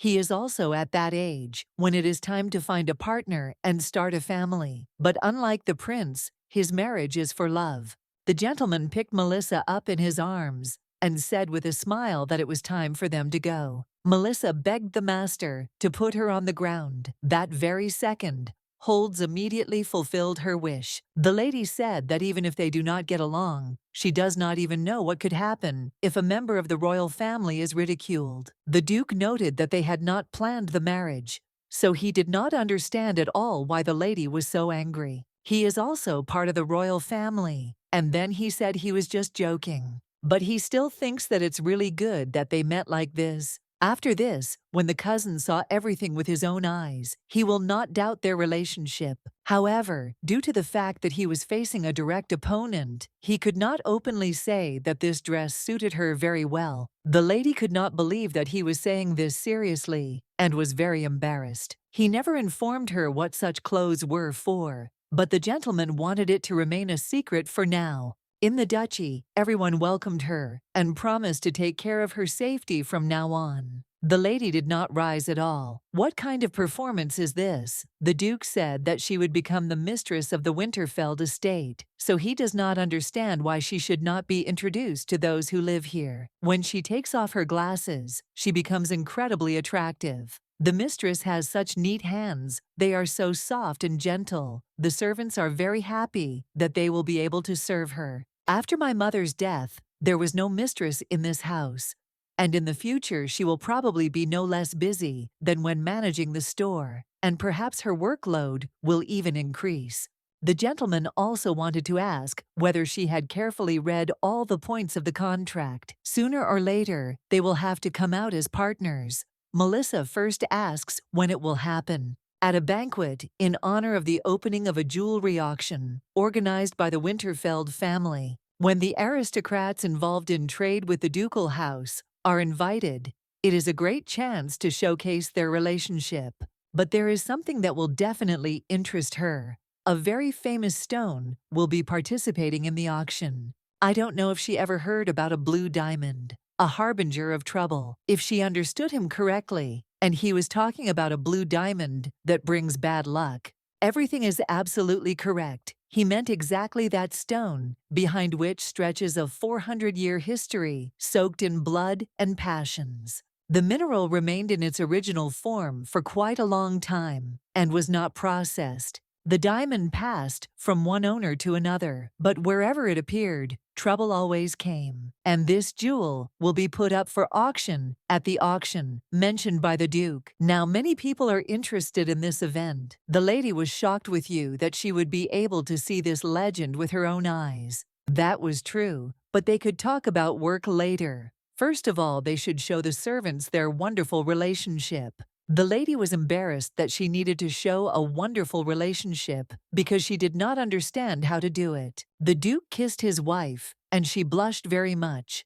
She probably needed to kiss him back. So, Melissa reached out to kiss him, and then immediately turned away from him. The woman noted that it seemed that the butler had been waiting for him for some time, and she hoped that she had not distracted the Duke from important matters. The lady said that she would ask the maid to take her out. Meanwhile, the gentleman froze. The maid said that the mistress could follow her. Melissa touched his cheek with her lips, and in the presence of other people. She didn't even know if she should get used to this, and in any case, it was nothing more than a game. There was no point in worrying about trifles. The head maid ordered to show the future mistress everything here. Rachel Robin Head, maid of Winterfeld House. The woman greeted her mistress. She is the Hertz's confidant and is responsible for the household management of the residence. This woman gives the impression of being a very strict person. Rachel was told that the lady wished to inspect the mansion, so she asked her to follow her. This woman seems a little old-fashioned, but she is more straightforward and neat than other nobles. She had only been here a couple of times. On those occasions, she hadn't had a chance to look around, because she had to get back to the store as quickly as possible. And after I signed the contract, a lot of things piled up, so there was no time for a tour. The Winterfeld family residence is truly a grand place. In the kingdom of Annabelle, a ducal family whose history is closely intertwined with the founding of the state. It occupies a special position among the families of aristocrats, and its authority is comparable to that of the royal dynasty. To be more precise, the dukes have been blood relatives of the kings since time immemorial. The Duke of Winterfeld, that is Louis, also often mentions that he is part of the ruling family. This woman is most likely the Duke's mother. The head maid reported that the portrait depicted the deceased mistress. Melissa had seen this painting before, or rather she was familiar with the gemstone. After the Winterfeld family developed the diamond cutting method, this was the first crystal to be cut by human hands. The head maid confirmed that it was the Duchess who came up with this method of polishing. The lady was also the only daughter of the Duke of Winterfeld. His lordship, the late Duke, who later became her husband, ceded his title to His Highness the Fifth Prince.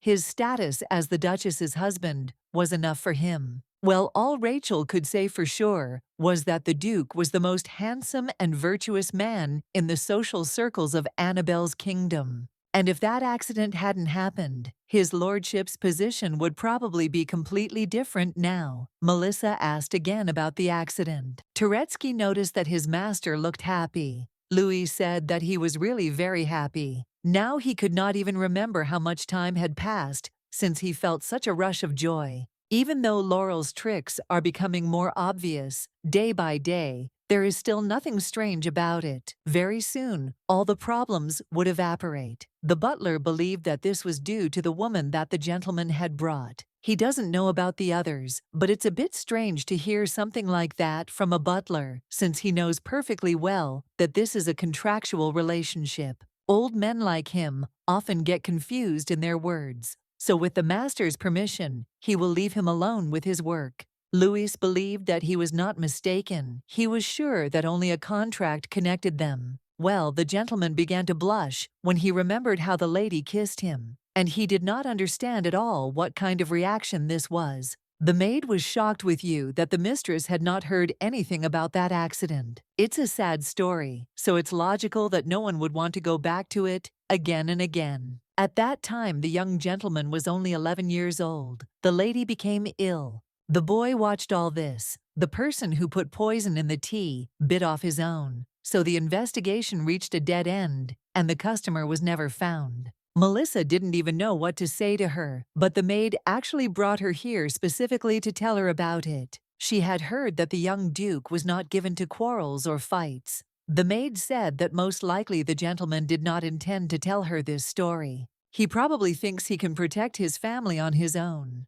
But the art of protecting others and the ability to avoid problems that stand in your way are completely different things. And in order to understand this, a person must appear whom the lady values very much. Although it had been quite some time since the gentleman had reached the age of marriage, he had not yet brought any lady as his chosen one. She hopes that Mr. Louis will never again experience the grief he had to endure as a child. And everyone who is helped by the Winterfeld family sincerely wishes this. She apologized for the inconvenience. She also asked that the lady take care of the Duke. From the time of the family's fall until today, except for business negotiations, she has consciously tried to stay away from the aristocrats, their problems, and everyday life. Although she had seen much about the partnerships of noble families, she had no desire to learn their innermost secrets or domestic affairs. But despite all this, she has her own little shop,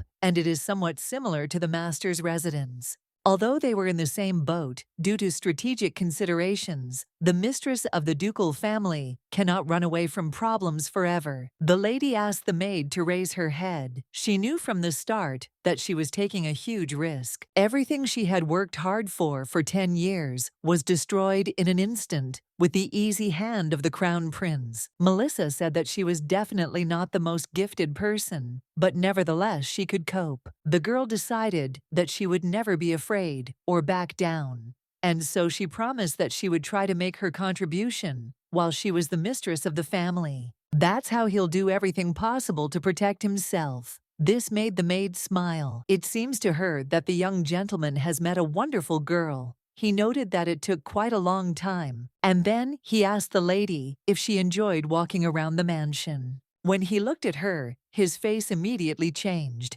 and he asked what was wrong. Melissa asked him firmly how many days were left until the reception, and asked him to hire teachers because she was going to learn everything she could before the appointed day. Yes, neither Melissa nor Louis will ever lose again. The Duke notices that she is determined, and that is wonderful, so he suggests that she learn the waltz. But he wanted to do it right now, so he pulled the lady closer to him. Everyone was welcome to a banquet in honor of the auction taking place on the ship. Today, the rarest gems will be presented. This unforgettable event is organized by the House of Winterfeld. Although it was said that the evening would take place on a ship, it is only an open event on a ship moored in the port. However, the atmosphere is quite lively. The Duke asked Melissa if she was already mentally prepared for this. The girl felt like she was going to die from excitement. The lady told her not to lose heart and asked Julie to calm down. As soon as her name is spoken, outside a line of high-ranking nobles forms, wanting to introduce themselves to her. There were many more people here than at the Countess's reception, but Julia asked the lady whether it really wasn't enough for her to become a duchess if she also made her maid of honor. The Duke said that she was not taking part today in the role of a gemologist, so she should stand up straight and carry herself with confidence. She also shouldn't worry once their relationship is officially announced. No one will be able to speak disparagingly towards her and Miss Julia. Her secretary tried to tell her something, but the lady told her to be quiet because Louis was right. And in order for such an announcement to be as effective as possible, you need to gather as many people as possible. The Duke turned to Melissa and said that before moving on to the main event, he asked her to come with him to the office. The lady did not quite understand why they needed to go to his office. There awaits a man who can become their ally. Since the gentleman was talking about allies, the lady decided to agree. and they walked hand in hand into his office. The lady believed that this meant that he was aware of the contract. Their goal was to breach the ruling family's defenses and change the royal crest. And he was shocked that she thought she could do it all on her own. If I'm strong, they'll need like-minded people who can help carry out the plan. The lady believed that he was talking about supporters, and that was exactly the case. But these were not random people. They've all been working for the Winterfeld family for quite some time, so she can trust them. Comrades who will never betray Melissa. The lady decided to inquire how many people knew about their plan. Except for the Duke and his wife, there are 4 other people. Of course, the first is his butler, Grace Colton, who is the longtime butler of the Winterfeld family. The second woman is the chief maid, Rachel Robin, the manager of the Winterfeld family. The third is the Knight's commander, whom she knows very well, Ryan Grim Crimhats, commander of the Winterfeld Knightly Order. And finally, the last person. When the door opened, there was a guy with red eyes standing behind it. The gentleman greeted the lady and noted that he had heard of her and that his name was Jan. The lady was shocked with you because this boy is still a child, so she asked the Duke what it meant. Louis is well aware of what this looks like, but asks her not to let herself be deceived. Ian is a respectable adult. He is 36 years old. The lady was shocked with you when she heard his age. This boy, even older than her, the Winterfeld family maid, greeted the future mistress of the house. For some reason, he stopped growing.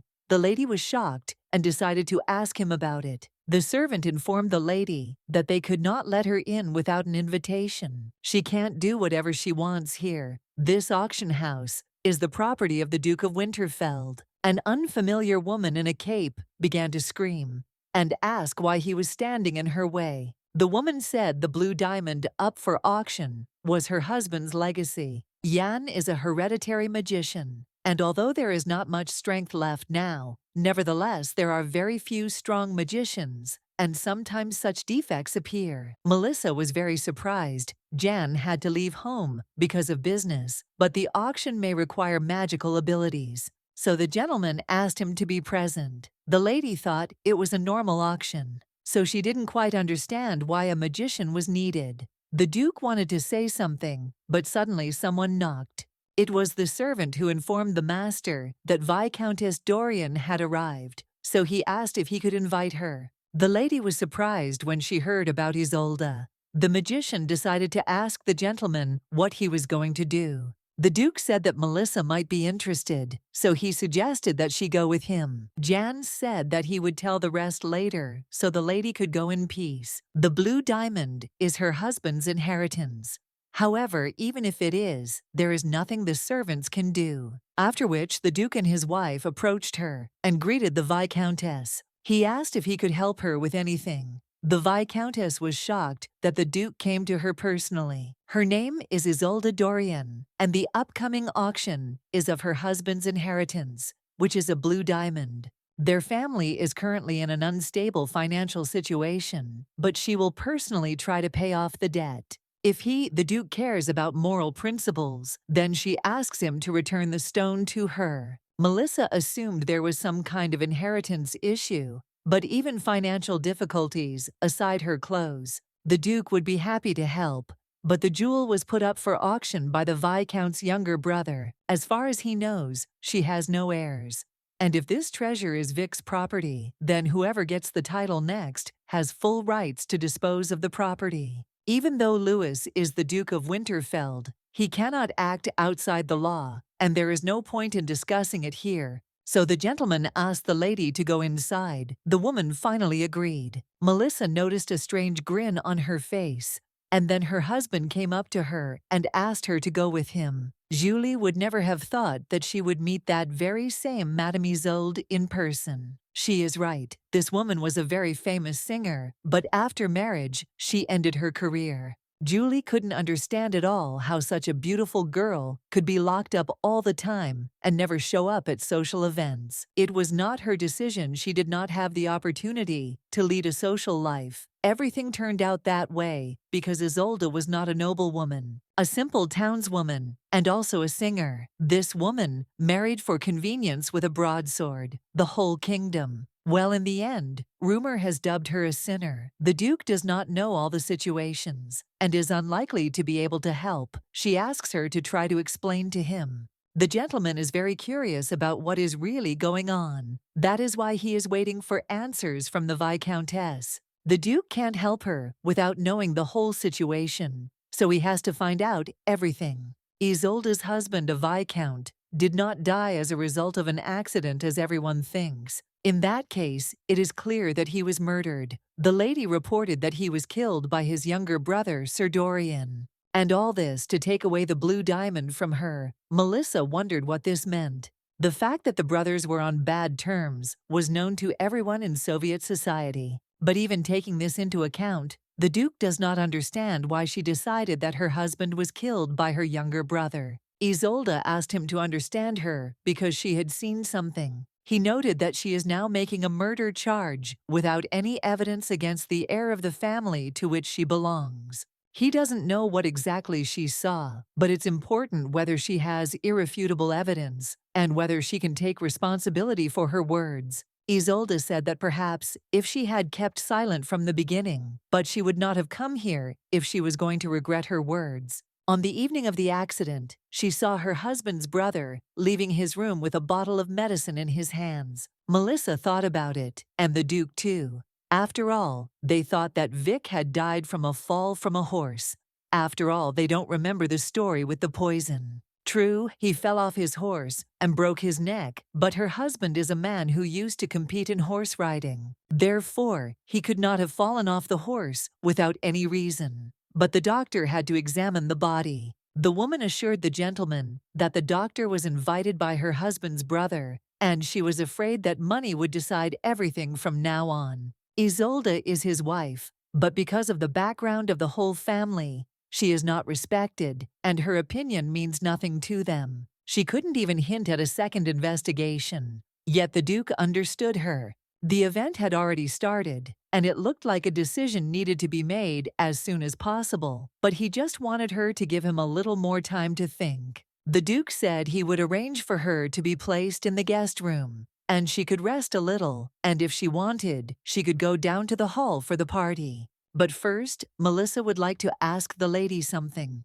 Countess apologized and turned to the Duke, asking who this woman was. Louise apologized for not introducing Melissa's to Tanny right away. At first, the woman thought about it, but then immediately realized that this was the owner of the jewelry store. So she decided to ask again if this woman was a gemologist at Crescendo's jewelry store. The lady was shocked with you that this woman knew about her. The Viscountess noted that she could not help, but no rumors that she was the best in her field had already spread. However, the woman was confident in the house that Tanny was running her shop without any support from the aristocratic family, so she didn't quite understand why this woman had come to the auction. It didn't look like she was here as a guest. This was, of course, true, because she was not a guest, but a hostess. Isolde was surprised and asked again because she could not believe that she had accepted the Duke's patronage and entered into an exclusive contract with him. But that was not the case, and today she is not here as an appraiser of the jewel. The Duke and Baroness Tanny decided to get engaged. Isolde was very surprised and didn't even know what to say. Afterwards, she smiled and said that she congratulated her and then decided to ask what the lady wanted to know from her. The lady decided to ask the woman what the motive for the murder had to do with the jewelry, because she said that Lord Dorian, her husband's younger brother, killed him to take away that blue diamond. Isolde said that there is a man who wants to get the blue diamond. Instead of giving the diamond to that man, Lord Dorian was going to conduct his business on favorable terms. So he demanded the jewels, but was refused. And because of this, they began to argue with each other very much, so she thinks he felt hurt and wanted revenge. Melissa thought about it and realized that this was his motive. So she told the lady that she understood her, and then she thanked her for sharing. Then Isolde decided to take her leave and distance herself. Louise asked if there was anything to note. For now, the lady can't say anything. Jewels with such a history are more valuable. There are now too many rich collectors who collect jewels, not only of rare origin. They have a special growth, so it is not surprising that they are required, even from such influential people. There is meaning in Isolde's words. But what is this? Because the lady feels doubts. After this, they decided to go out to the guests, and everyone greeted His Excellency very joyfully. He looks very good today, so everyone pounced on him with questions about how he is doing. They decided to greet the guests as hosts of the banquet. Wine from their vineyards was provided by one of the guests in honor of His Excellency's appearance. The man asked if the Duke knew how much his sons respected His Excellency. Melissa, meanwhile, looked around the area. She realized that everyone was looking at her suspiciously. The Winterfeld family jewel auction was an official event held at this time every year.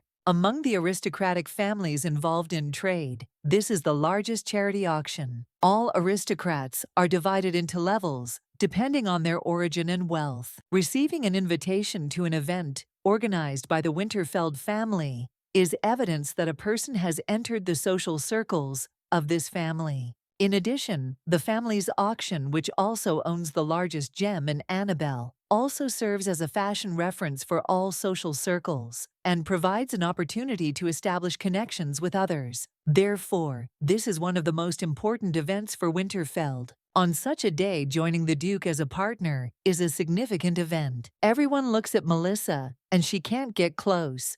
Suddenly, the woman turns to the Duke and asks something about the woman standing behind him. The Duke reported that this was the daughter of the Tanya family, Lady Melisasa Tanya. Today she keeps him company. The man remarked that he seemed to have heard her name before. The lady herself said that they were right, and that she was the appraiser of Crescendo's jewelry. He knew it. Even though it was a small shop, they were known for the good quality of their products. The master thought that she was not connected with other aristocratic families, but it seems that she got to the Winterfeld family with her own hands. They believed that the gentleman had invited her here to introduce them to a good buyer. A friend of mine imports corals, but the Duke interrupted them and said that if she left the banquet, many would probably be puzzled, because this is the first time he has a girl of ignoble blood to keep him company. Even if she is already bored, she must endure it a little longer. The more dramatic the performance, the more effective it is, because if one wants to be dramatic, it is important to choose the right timing. As Melissa thought most are sure that she is pursuing some kind of business goal by coming here as Louis' partner. In order to turn the game in their favor, they needed to mislead people. So now everything is going as it should. Suddenly, she noticed one man and began to watch him closely. It was good to see Lord Dorian in such a place, for he was so broken-hearted. No, he will most likely become a viscount soon. The lady realized who that man was. This man is the one Isolde spoke of, Lord Dorian, Viscount Dorian's younger brother. At today's auction, he is the exhibitor of the blue diamond.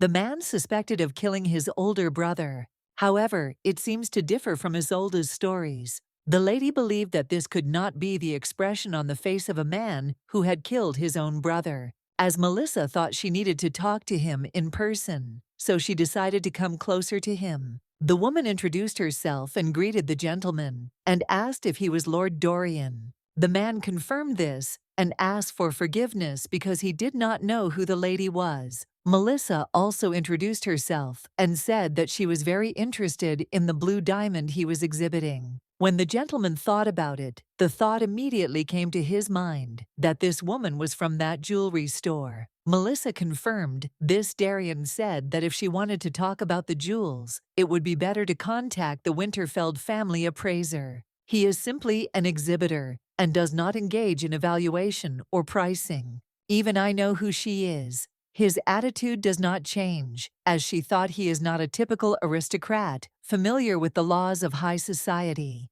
You wouldn't think of this man as the killer of his own brother. The lady didn't even know whether she should continue the conversation, so she said that a lot of people had gathered. Besides, she thinks that I don't have the owner. Very important, she is interested in the origin of the jewelry. We put them up for auction. because she is fascinated when she thinks about the story behind a piece of jewelry. Collectors who collect jewelry with a famous story. People like that are always interested in this. She was interested in the blue diamond, so she asked if they called it something else now. The lady remembered that this diamond is called Isolde's radiance. Dorian was not sure. Madam, it seemed that he reacted to Isolde's name. He needs to sell it so he can fulfill the role given to him by his older brother. The highest bidder would win the auction, and Dorian decided to go for it. Well, and then they want to see a magical show of doves from invited magicians. Meanwhile, the lady approached the Duke,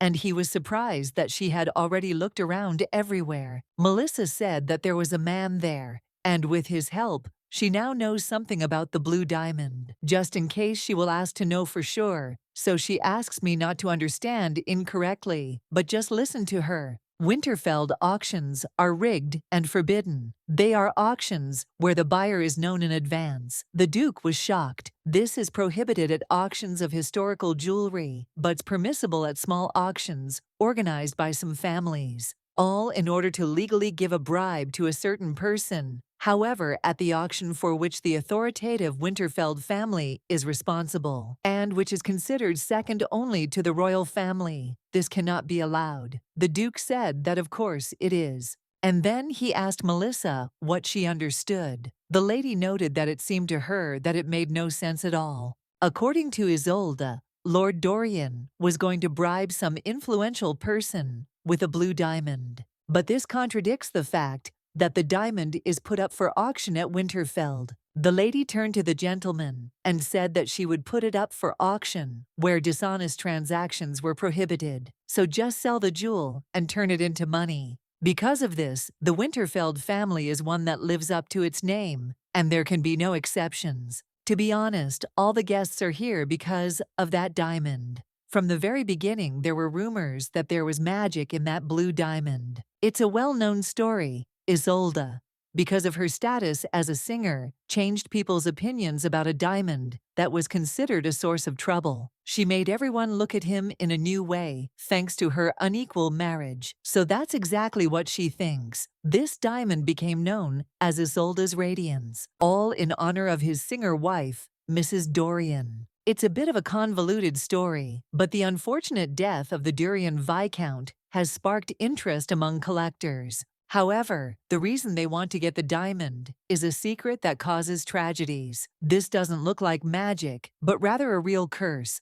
So the lady decided to ask what to do in such a case. There's less than an hour left before the auction. Since someone has to take sides, it's unlikely to end well. Just as Mrs. Dorian has her motives, so does Sir Dorian. So, no matter which way they choose, someone will still get hurt. Therefore, the Duke said that the best way was to bring the two together so that they could solve the problem themselves. If Isolde had said this a little earlier, the situation would not have been so difficult. It's all because of the creditors. The lady was surprised and asked again. The family's funding dried up when, without the Viscount, he did not get the success he deserved, and they got into deep debt. As soon as the Viscount died, the creditors could not stand it any longer. Dorian, as the mistress of the house, had to deal with them for some time, and at the same time questions arose about the death of her husband, the transfer of the title, the inheritance. So it came down to this, but Melissa didn't quite understand what he meant. It wasn't in the papers, so she might not know about it. Something bad happened. Several angry creditors broke into Dorian's estate and smashed everything. Mrs. Dorian was also about to get hurt, so she took out her gun. The lady asked if he was saying that she had shot. That was exactly it, but there were no victims. She had simply threatened them. Before the wedding, when she was still a singer, she suffered a lot because of obsessive fans. So from what he heard, she always kept a gun close at hand, which had become a habit. Melissa was surprised that she was carrying what looked like a gun. Suddenly, Melissa decided to ask Louise where Isolde was now. The Duke did not understand why, so abruptly. The lady said that we had to find her when she passed by. The lady heard a strange noise. At that time, she did not recognize the unfamiliar sound, but now she realized that it was a weapon. This woman brought a weapon. The Duke asked if she was really sure about it. There is no evidence, and besides this, nothing else comes to the lady's mind. Isolde is now dressed in mourning clothes. The skirt is not so wide. If you hide a weapon there when you move, it will touch the lock of your clothes and make a sound. Melissa thought it was strange from the start. A person who was so grieving for her husband would choose shoes and clothes with such embellishments. And if the accessories are visible, then the sound of metal while walking does not seem so strange. Well, what she heard was not the sound of jewelry. She definitely brought a weapon. The Duke said that he did not understand why she needed a gun since she knew where she was going. This is proof that she has lost her mind. This is not the easygoing world of Annabelle's musical art. Social circles are a more cutthroat place. They are places where people don't care about maintaining a reputation simply because of their status. Of course, Isolde was able to become a high-ranking singer because of her abilities, but here she will not be able to reach the top thanks to talent alone. Prudence, ability to read people, courage. It was only after she became the wife of Vicomte Dorian that she was not drawn into serious problems for a long time beyond the question of her origin. This is the reason why Isolde's emotional state was shaken, and she took up arms. And listening to the gentleman, Melissa had one thought. The Duke was impatiently waiting for her to tell him. Isolde Dorian, ignoring her title as a singer, as the wife of a viscount, truly fell deeply in love with her husband. The lady thinks that the blue diamond became the property of the Dorian family a generation ago. Louis confirmed this and said that the method of polishing jewelry was discovered not long ago. Everyone who has owned this diamond has met a sad end, and as a result of constant changes of ownership over the last 4 or 5 years, it ended up in the Viscountcy of Dorian. The person who last bought it was the wife of the previous Viscount, the mother of the deceased, and Isolde inherited this diamond. That is the reason. Melissa believes that this is a thing of a calm mother given to her by her husband, whom she loved so much. Due to her background, her position in the family was unstable, and the diamond became a thing that proved her husband's feelings. Not only Isolde thought so in the eyes of people, everything looked the same. That is why the name of Isolde's radiance appeared. This is the reason why this blue diamond is as important to her as life itself. The problem is different. Those words of Lord Dorian are completely incomprehensible to the lady, and she does not know what it means. There is only one person Lord Dorian calls his elder brother, that is the late Viscount Dorian. Perhaps there is some kind of will that he left him. From the very beginning, the jewel that Viscount Dorian gave Isolde as a sign of recognition is a blue diamond. Now the family's financial situation is undermined, but Dorian is a family with a rich history. Besides the jewel that gets wet in blood, there are other values that can prove your recognition and love. In particular, they have more symbolic ones, so the lady does not quite understand why exactly him. The lady turned to Louise and asked if the work of a magician was very expensive. At the moment this is true. Only 2 families from Annabelle can afford his services. Those 2 families are of course the royal family and the family of the Duke of Winterfeld. The gentleman assumed that since she was asking, it meant she had some kind of guess. If she needs anything, she can always tell him. Anything that is available to the Duke's family, she can use too. Then the lady asked her husband to find out something within an hour. Louis decided to ask what exactly she needed to know. Melissa wanted to know the state of the family's budget and how much Isolde had invested in Dorian's family business. The gentleman turned to Ryan and asked if he had heard about everything. It was the Duchess's order, so he immediately knelt down and said it would be done so she could rely on him. Every minute counts for the lady. They need to find Isolde before something unique happens. So the lady asked Louis to go with her quickly. Suddenly, a girl addressed Lord Dorian and called him brother-in-law. When he turned around, you realized that it was his sister-in-law. So they met. The Lord asked for forgiveness, but he had nothing to say to her. If she has a complaint, she can tell when they get home. The lady did not understand what they would talk about if the diamond ended up in the wrong hands at that moment. The Lord was shocked that this woman had pestered him with this diamond again. He's already on display at the circus. It's time to stop discussing it, so he asks her to stop. From the very beginning, he was against their wedding, because he knew that this is how it would end. That's why I tried to dissuade him from the very beginning, but no one listened to him. Love has gone to her head, so she thinks it's time to look at everything soberly. Isolde screamed and asked what he was talking about. After all, it was the Lord who killed her husband. It was he who brought the vial into that room, and she saw everything. The Lord was in complete horror and asked her what she was even talking about, because it can't be that he killed his older brother. He screamed at her to just admit it, because it was her fault.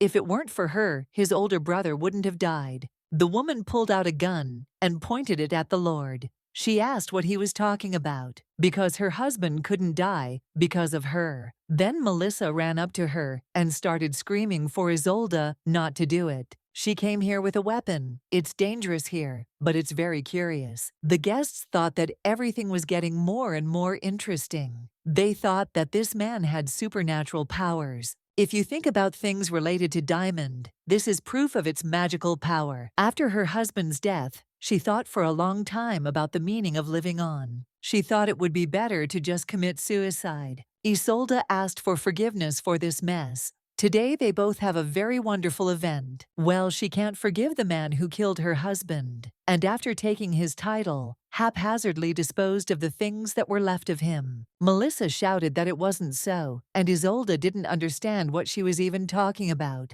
Melissa says that Lord Dorian is definitely not to blame for the Viscount's death. The lady did not understand at all where such confidence came from. And all because the blue diamond was put up for auction in Winterfeld. Afterwards, the lady asked Isolde if she had thought about it. Before it was named Isolde's Radiance, it was known as the jewel that brings misfortune. And the lady does not think that this is a suitable thing to give to a beloved wife. Isolde said that this was her husband's mother's thing. Before this dinner, the Viscount had already had many other outstanding jewels. Originally, this was a gift to show the symbolism of the transfer of a jewel from mother to daughter. But only one generation had passed since the diamond had been acquired by their family. Isolde asked if she thought her husband had another reason for choosing this particular diamond as a gift. Melissa confirmed this and said that Lord Dorian had definitely put the diamond up for auction to fulfill his deceased brother's orders.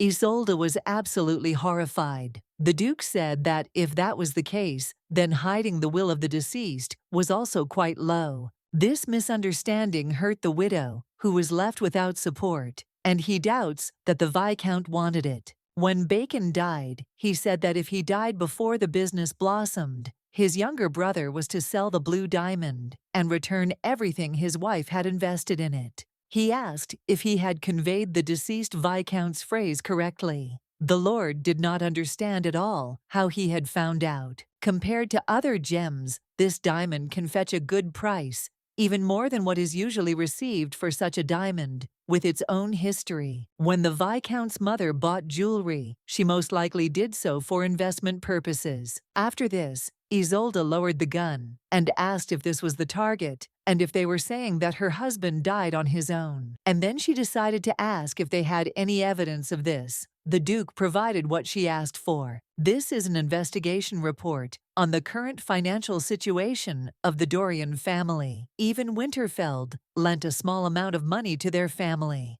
Everyone knows that investors regularly receive information about how the money was used, and moreover, in their current situation, he can exercise the rights of a creditor. However, this is not the most important thing. The gentleman believed that Mrs. Dorian already knew about the contents of this document. These are the things she has been working on for the past few weeks as the mistress of the family. If she needs proof, the current financial state of the Viscount's family is proof. Viscount Dorian invested in the textile industry in the east of the kingdom. He started investing money a few years ago almost immediately after they got married. If the business went as planned, he would have made a huge profit because it was a promising area for investment. However, if a competitor had not suddenly appeared, and the costs of the initial period of business had not increased, he would have definitely succeeded. There was no profit right away, but he had already invested the money and found himself tied hand and foot.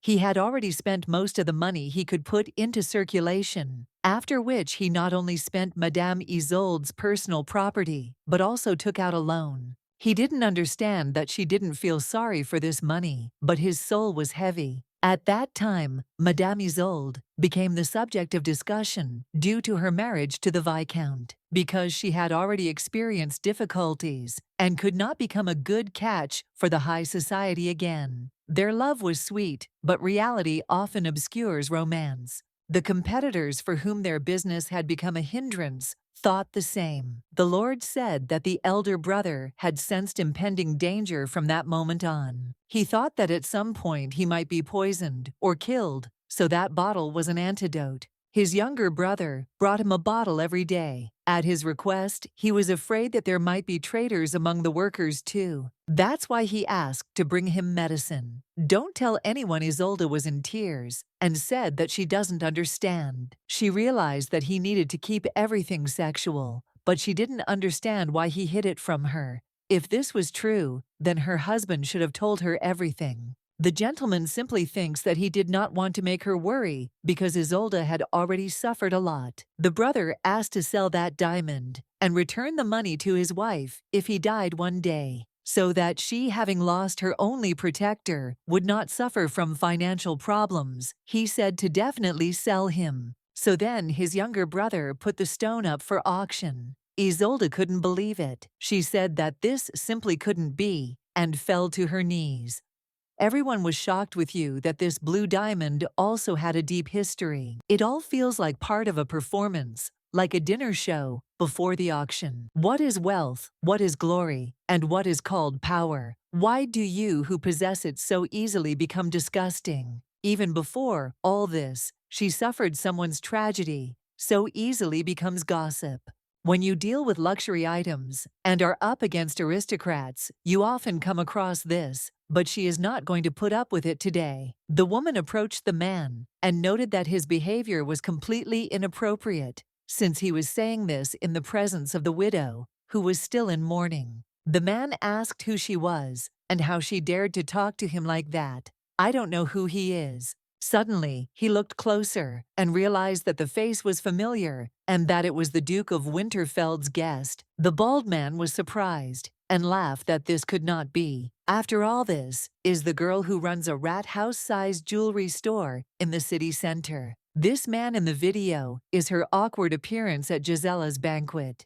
Anyway, if she doesn't know how to behave properly, it means he will teach her. He shouted for this arrogant woman to know her place, and he started to grab the gun. The Duke noticed this and immediately covered Melissa.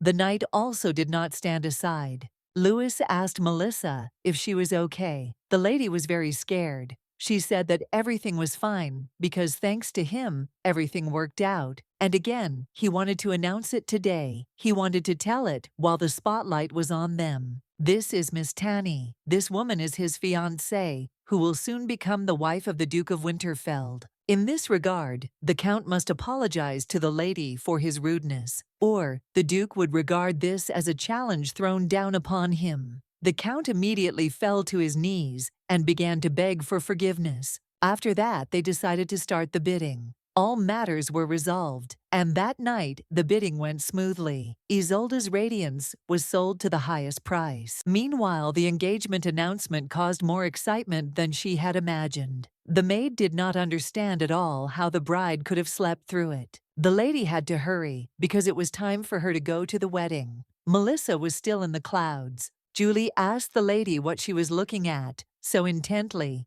The lady said nothing. And Julie added that the lady was simply beautiful. The wedding cake was from Patisserie Rocher. She wasn't sure exactly, but they said they brought 6 cartloads of roses. Without a doubt, the most beautiful girl here today is Lady Melissa.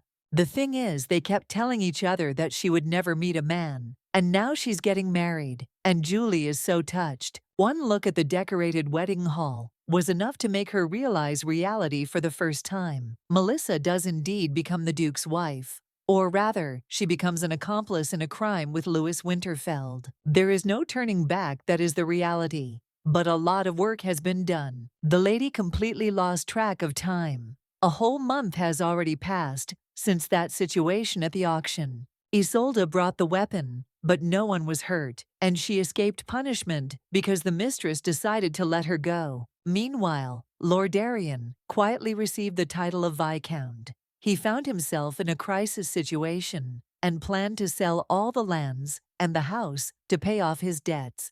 Well, miraculously, the merchant ship returned on the eve of the sale. What he had worked on for years was saved. Good news came that they had succeeded in breeding special silk moths, and their competitor had gone out of the business. The blue diamond, or Isolde's radiance, was bought by a millionaire who was a fan of the singer before she left the stage. All the money from the auction, as well as the diamond, returned to Isolde. The winner of the auction left only a note that he did not want to take away the precious things that her late husband had left her. He only wanted to help her heartily. No one knows this millionaire, but everyone has heard of his deed.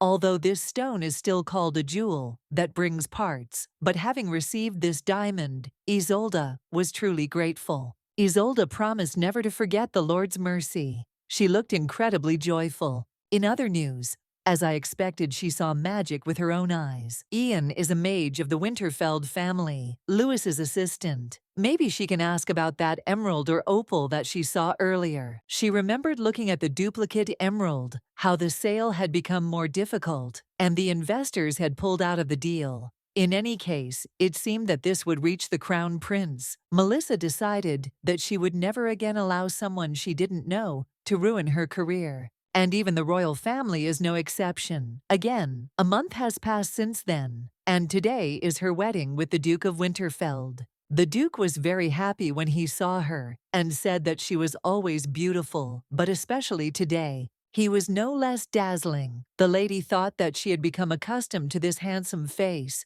during this month of preparation for the wedding. Well, it turned out to be harder than it seemed. The lady was afraid that he would hear her heartbeat that day. The lady believed that it was because she was almost shot and had an injury, and that was why she had such a reaction as a result of the shock. The lady has just arrived, and the guests are coming in one after another. Then they need to leave slowly. Marriage contract. This phrase is confusing. The bride and groom enter. My palms became cold, and every step became more and more difficult. Because she doesn't have a father or any other man to lead her by the hand, they had to change the entry order a little.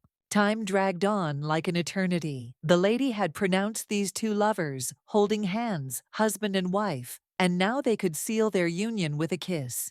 Melissa knew she didn't need to be too nervous because she had already rehearsed this in her head dozens of times. It's not normal to be so worried. My heart is beating wildly again, so wildly that it's hard. She was sure it must be just excitement. The maid thought that the mistress was very tired. Melissa confirmed this, but it was just amazing. Of all the weddings Julie had seen, it was the most luxurious, and there were a lot of guests, and the ceremony was incredible. Melissa said it was because it was a duke's wedding. In fact, she was worried about the difference between the guests. It was such a relief that the guests' seats were divided and organized according to status, and it was probably Louis who had done the work. Among the guests were you whom she was glad to see, but there were also those she was not glad to see. The most amazing thing was that His Majesty the King came to prepare for the wedding of his beloved nephew. So of course he came, but it seems Louis didn't expect it either. He said that the option is called, the password will not come,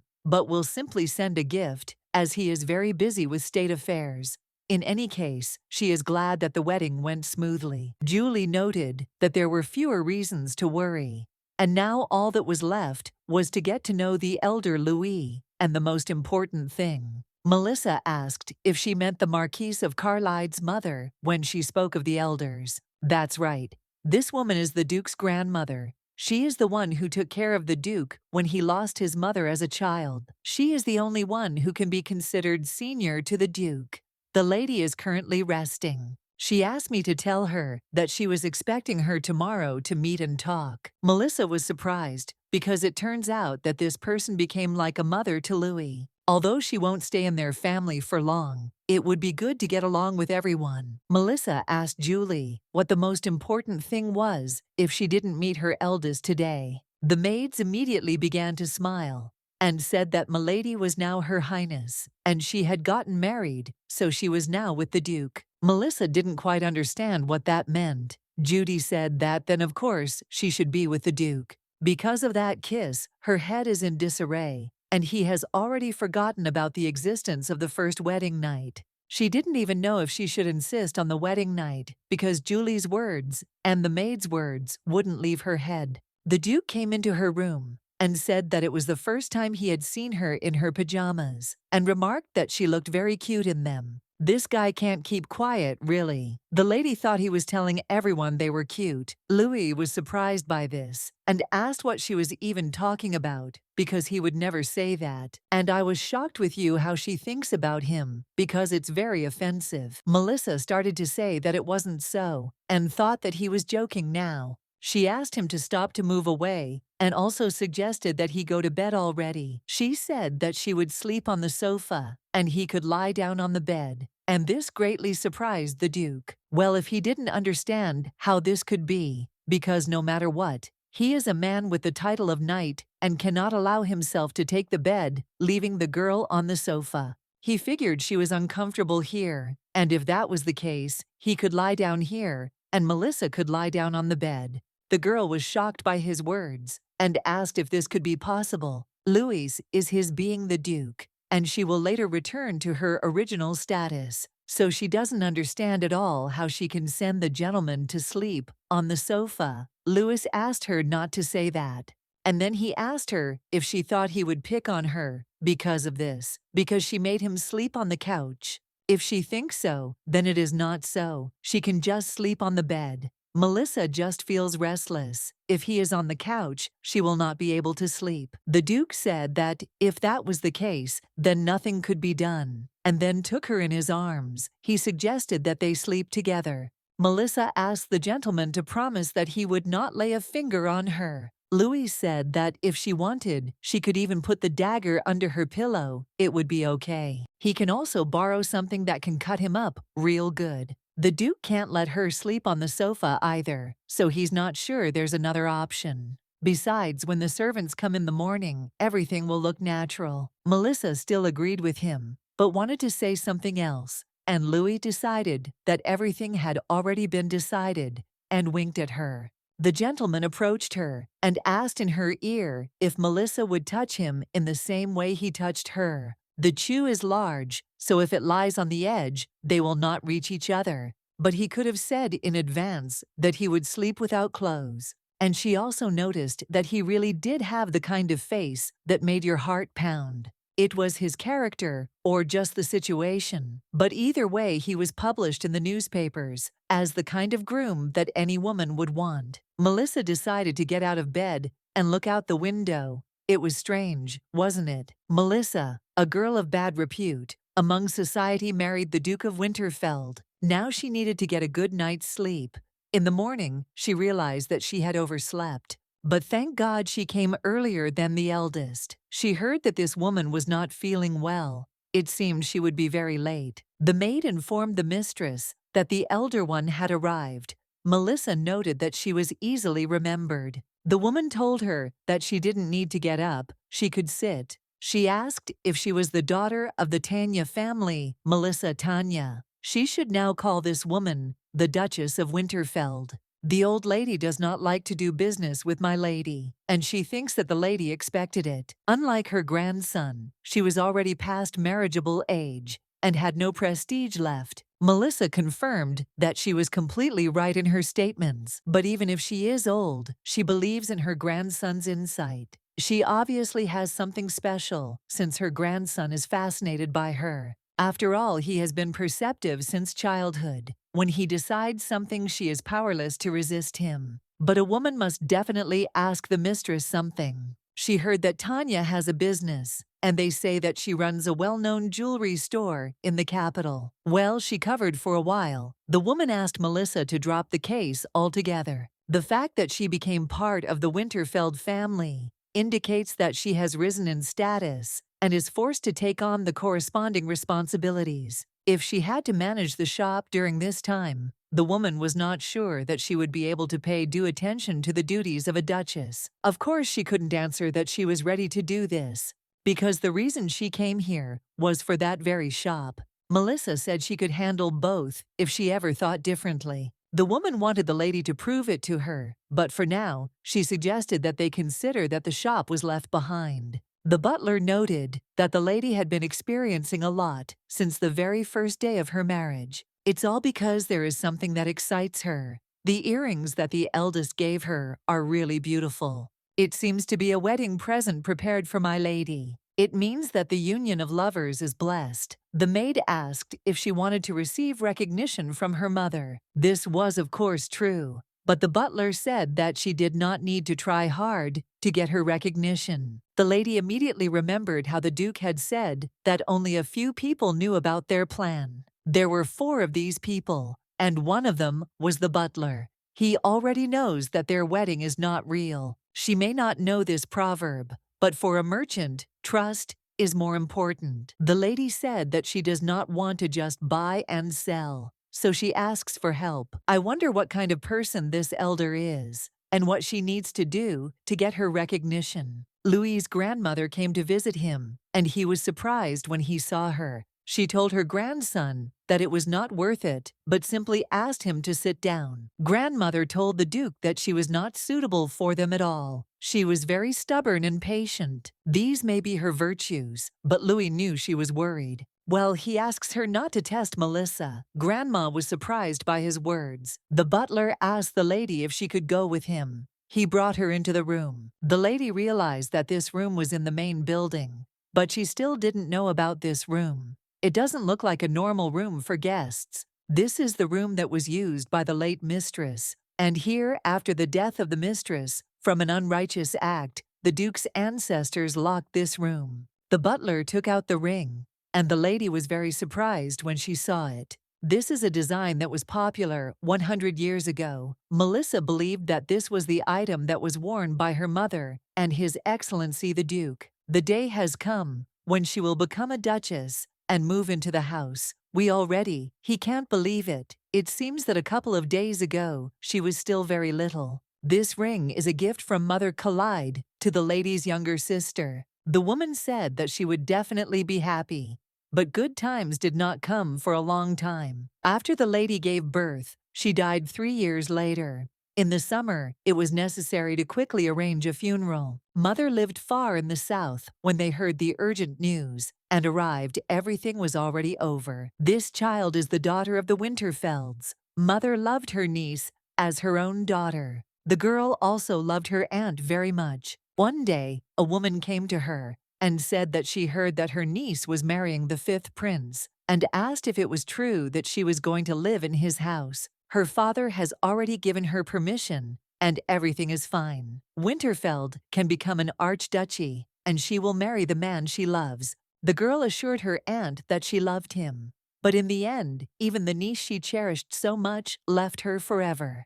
To catch the criminal, the house was turned upside down. At that time, it was unclear who stole or broke this ring. Since this was a quiet lady's thing, they were going to restore it, but he couldn't find a similar piece of jewelry. Melissa decided to find out what kind of jewelry it was. It was pink pearl. When the lady heard about it, she asked again. Butler tried everything to get a similar color, but it did not shine as brightly as before. He heard that even his mother, while she was in the south, tried for a long time to find pink pearls there, but she could not. When my mother was young, she dreamed of becoming an official. Apparently, because she wanted to work there, her stay there was not the most pleasant. A lot had happened, so it was as if she thought she couldn't give it all up. Or perhaps he specifically doesn't want to get attached to people. The new lady, despite the fact that she is absolutely not like the previous ones, Melissa gave her mother her answer. The woman believed that she was returning the gift she had given her. And that's the answer. Well, those aren't the earrings the lady gave her, so she asks her to open the box. The woman realized that it was the ring and the pink pearl that they could not find anywhere. The lady then asked the butler to tell her the story in more detail. So he already said it was a pink pearl that had a very special glow. Even he had never seen the original. He had heard that the ordinary pearls found in fresh water were completely different. Among the things that were passed down from generation to generation, in the Kalide family, this was the only one. This ring is mentioned in one of the books in the warehouse. Therefore, the lady decided to go to the library immediately. There she was greeted by Remy, who is the Winterfeld family's librarian. Remy asked the lady what book she was looking for. Melissa wanted to see the list of jewels located in Winterfeld. Everything was as she thought, so she decided to come to the Duke. He was very happy when he saw her. He heard that she was busy trying to get his grandmother's recognition, so he decided to ask how things were going. This is why Melissa came to him. She needs to go to the store for a while, so she asks him to lend her the cart. The Duke was so surprised when he heard about the store, and he thought she was talking about hers. She said that no one should dare harm the store during the contract, and even hired knights to maintain its condition. If she asks for a cart, it means it's urgent. The lady said that there is one after all. So the Duke agreed with her and also decided to find out if she had already found the answer. Melissa confirmed this with a smile. If only this ring could be repaired, then Mother would really be able to get rid of the anger in her soul. The lady told Julie that the jewels that are passed down from generation to generation of aristocrats are not just valuable things. She had heard that maids also received an education, but apparently they had not studied it yet.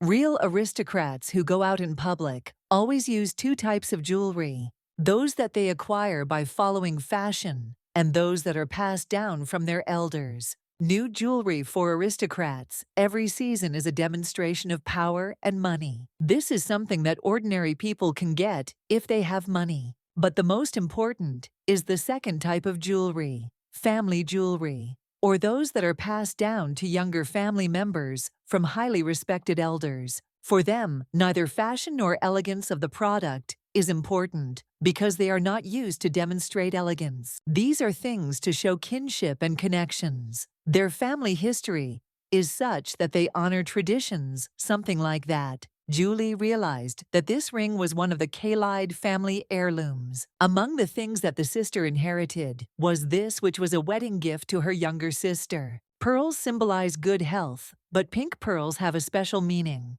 Her most beloved person. This ring is like a declaration of love for her mother's younger sister. Apparently, she will take this as evidence of her determination. At last, Julie has found what she needed. Mistress, Julia asked if the lady knew what this pink pearl meant, and if the lady had it at all. The lady was surprised that she remembered that they once lost all their clients, and for some reason there was interference. The pearls they were going to use then remained untouched, and among them there is one suitable one. It's different from the usual. She found it by accident. She finally found it, and just like she thought, this is it. This glow is the same as she remembers. The lady believed that this woman had found their lost pearls. Melissa said, "That's not true. She just used the same type of pearl. Forget to restore this one." The woman asked again how she restored it, and she also did not understand at all how she was able to find the same one. All these years, she had been searching in vain for even one like this, even in the South where all the pearls are collected. It is not surprising that the lady did not find it in the South, since it is completely different from other cultured pearls. Pink pearls don't come from oysters, but she didn't just say that. They found out that this was not a fabrication, and not some kind of mistake. They consulted with everyone and studied various documents, but the result was the same. Of course, they do not appear from the ground, as happens with precious stones. It was certainly a pearl, but not from an oyster, but from a shell. The woman was very surprised. They are not found in this kingdom. They are so rare that they are found only on the southern coast of Asim. and only some shells can form pearls. 100 years ago, an Assyrian privateer plundered several Annabelian ships, causing tensions between the two kingdoms. Diplomatic conflicts escalated into border fighting. This led to a complete cessation of diplomatic relations between the two kingdoms. Since then, pink pearls have become almost impossible to find in Annabelle. Even in Asim, it is rare, so it is not surprising that the capital's gemologists knew nothing about it. Actually, Melissa stumbled upon this gem by accident. That day, the supplier asked the lady if she was going to order only corals, and she said she would change her mind when she saw this. He has something she may never meet again. The lady was surprised when she saw pearls with such an unusual shine. It must be contraband. Now the lady realized that it was a pearl from a shell. And then I decided to ask her if she had a lot of these pearls. Melissa denied it. I said she only had this one. She was just lucky, and she was lucky when everyone else rejected her. The only one she ever had was that one. The woman understood what this meant, that it was such a priceless thing, and she gave it to her. Melissa turned to the lady and said that she must understand that she was not as innocent and not as sweet as the other young ladies. Of course, she is no longer young and does not have any title or any other outstanding qualities. She is just an ordinary girl, and it is not surprising that she considers her unworthy of the Duke, who, as she understands, is very dear to her. But she wants to say that she fought for her life much more desperately, more sincerely than anyone she knows. She understands perfectly well that it was not easy for a noble woman to manage a boutique in the very heart of the capital. Melissa can safely say that she will not be a victim of any conspiracy or plot. Therefore, the lady should not worry. At that moment, the lady saw that she saw her niece next to her. People realized that she was back where she belonged. That's why the woman said that Louis had met a worthy man. The Grand Marquise is already returning to the south. Well, that's not true, and she will remain in the capital for some time in the Khalid mansion. Louis turned to Melissa and thanked her for being so kind to his great aunt. All she did was treat the older woman with the respect she deserved. And so their plan was set in motion. The engagement and wedding were over, so she decided to ask what was next. Suddenly, the lady was inundated with letters, and she didn't want to think about it. Winterfeld is a noble family, and their house has not had a mistress for a long time. So it is quite logical that invitations began to come from everywhere. There would have to be a dozen of them to attend all these parties. Well, this invitation is worth paying attention to. The lady did not want to believe her eyes. The Duke said that this is exactly it. Now their next destination is the palace. Palace Melissa was shocked with you that they were going to enemy territory so soon. It even made the Duke laugh. Now that the Winterfelds finally have a duchess, it goes without saying that she will be treated with the respect and reverence she deserves. Everyone wants to join the Winterfelds. Well, if she takes part in public events, they expect her to meet His Highness first, and everything will be according to their customs and traditions. The girl now understood what he meant, but she still decided to ask what he meant, and the Duke immediately understood what she was thinking and confirmed it. The lady didn't want to believe it at all, because she was looking forward to the debutante ball at her age. Now she is no longer a party organizer's errand girl, but a real member of the highest aristocracy. Although they had already met His Highness at their wedding ceremony, being introduced properly as a member of the royal family is basic etiquette. While they are confused by this, their brother can be sanctified by the high priest. Around this time, the annual royal ball takes place, so they will be able to meet His Majesty, so there is no need to worry too much. His great aunt is still an influential woman, and she would be happy to introduce her to others.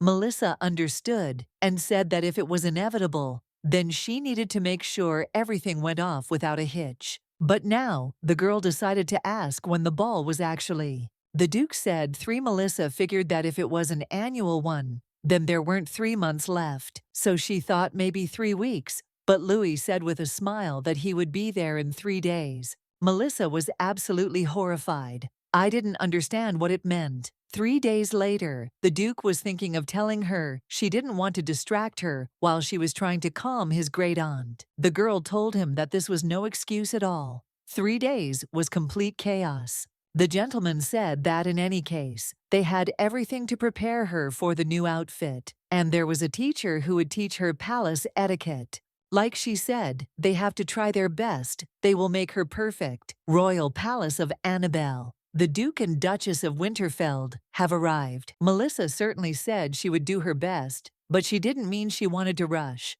The maid asked her mistress to try to maintain good posture. The teacher told her that the curtsy should be elegant, and scolded the mistress many times. Now she's definitely collected, and Louis is next to her. And to be honest, she's more worried about him. Louis asked how the preparations were going. The lady said that he could look at her while asking how he was. Well, the royal palace was his home when he was a child, and it's not like he ever went there again. Just nothing to worry about, and yet a lot has happened since then. Aside from the motive behind their marriage, she wouldn't blame him if he held a grudge against the royal family. Louis was shocked with you that Melissa was worried about him. His great-aunt asked me to tell her this, and the ring needs to be worn to the ball. The Duke was grateful to her, but a throne is a throne, and only the merciless can try to take possession of it. The gentleman asked the Duchess to spare him a minute, because he would like to speak to her. The lady said that it was hers, and bowed to His Highness.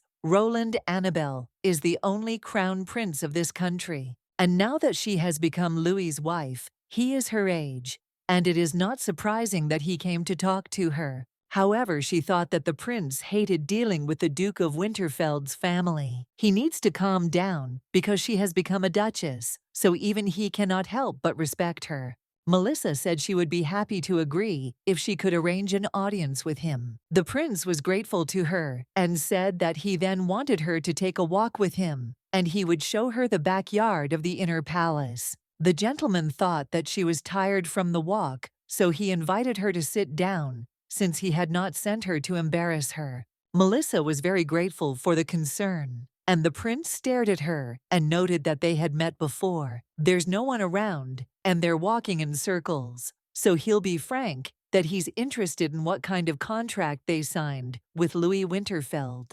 Melissa apologized, and the crown prince immediately remembered his father's words that he should marry for love. He doesn't trust old Louise because he would never marry for love. He must have chosen her because he wants to get some benefit, so he would like to know what kind.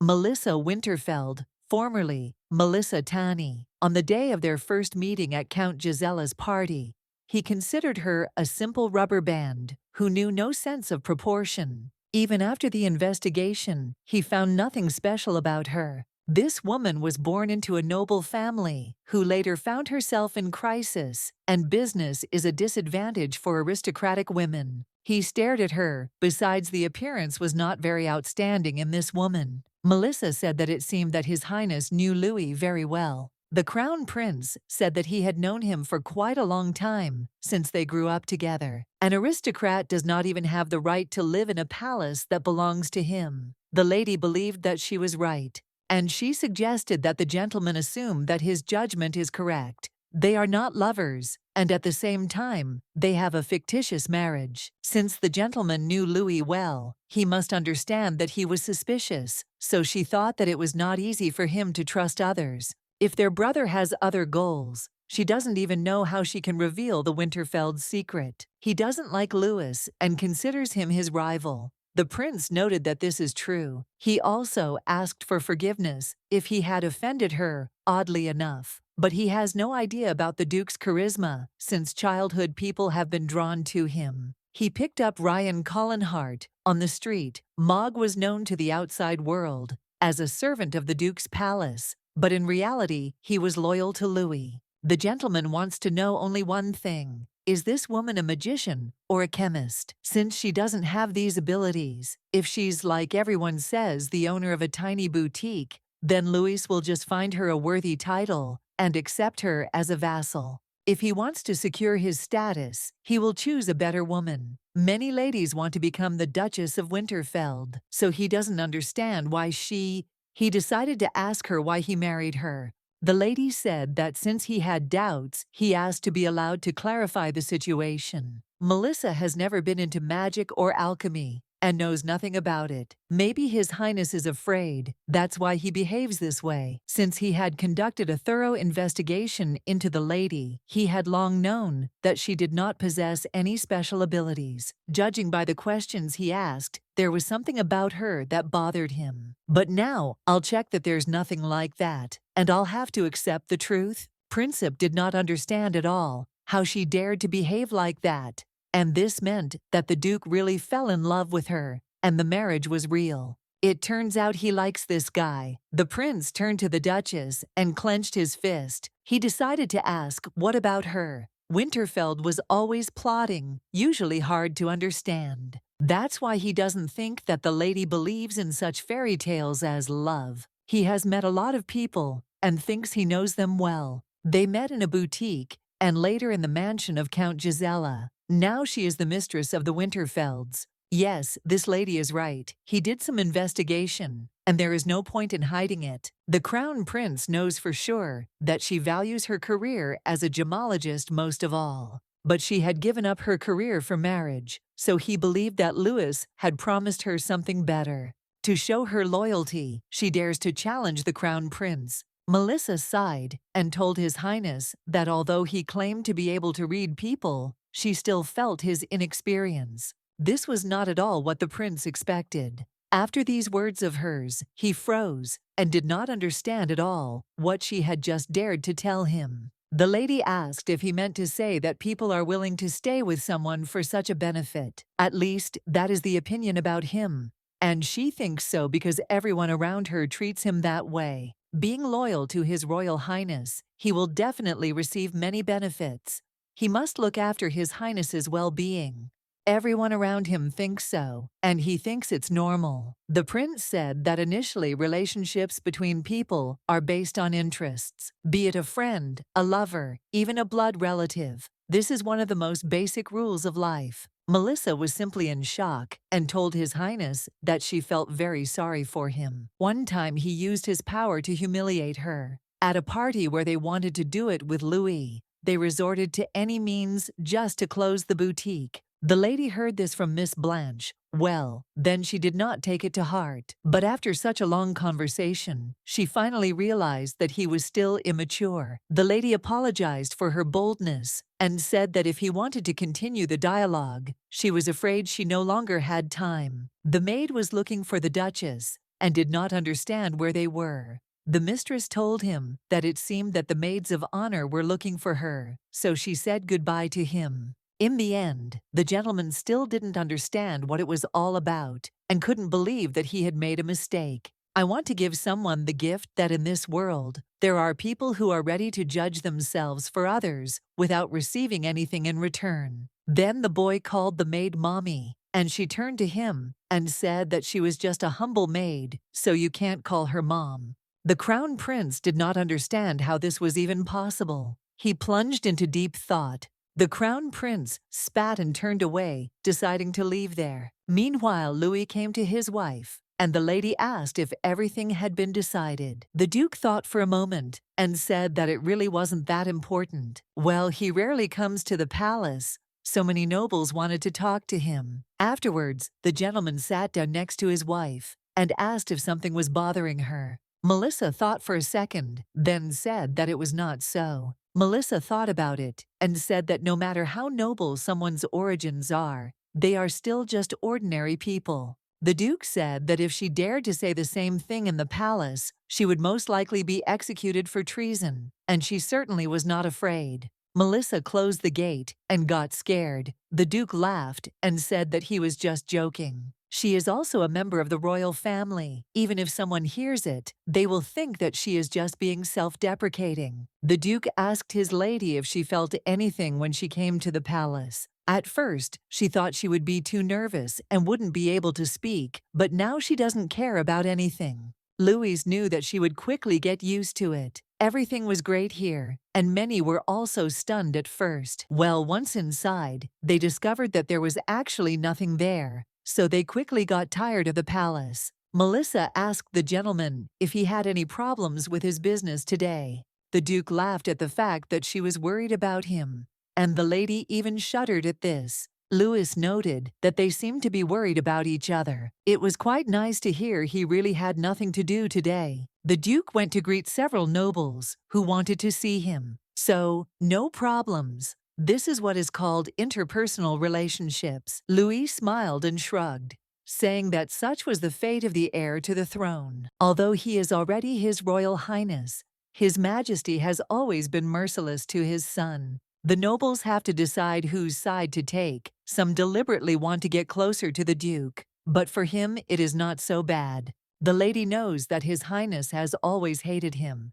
and that he has an extremely bad character. After that, the gentleman laughed even more, and even choked with laughter. Melissa did not understand at all how he could say such things about him, because what would happen to him if someone heard? Hertza continued to smile, but agreed not to talk like that anymore. In that case, he offered her one last task. She still doesn't quite understand. The church doesn't have much influence in Annabelle, so meeting with the priest is little more than a formality. Well, she feels that the palace still takes receiving blessings seriously. The Duke said that there was a hidden agenda here, and then he touched the book. This blessing is very effective. The lady took the book and squinted. The great temple contains a divine object that is the object of powerful magic. At present, it is one of the few surviving divine vessels. Blessed by them, one will be able to avoid danger. The vessels are usually used at the coming-of-age ceremony of the royal family and their immediate family.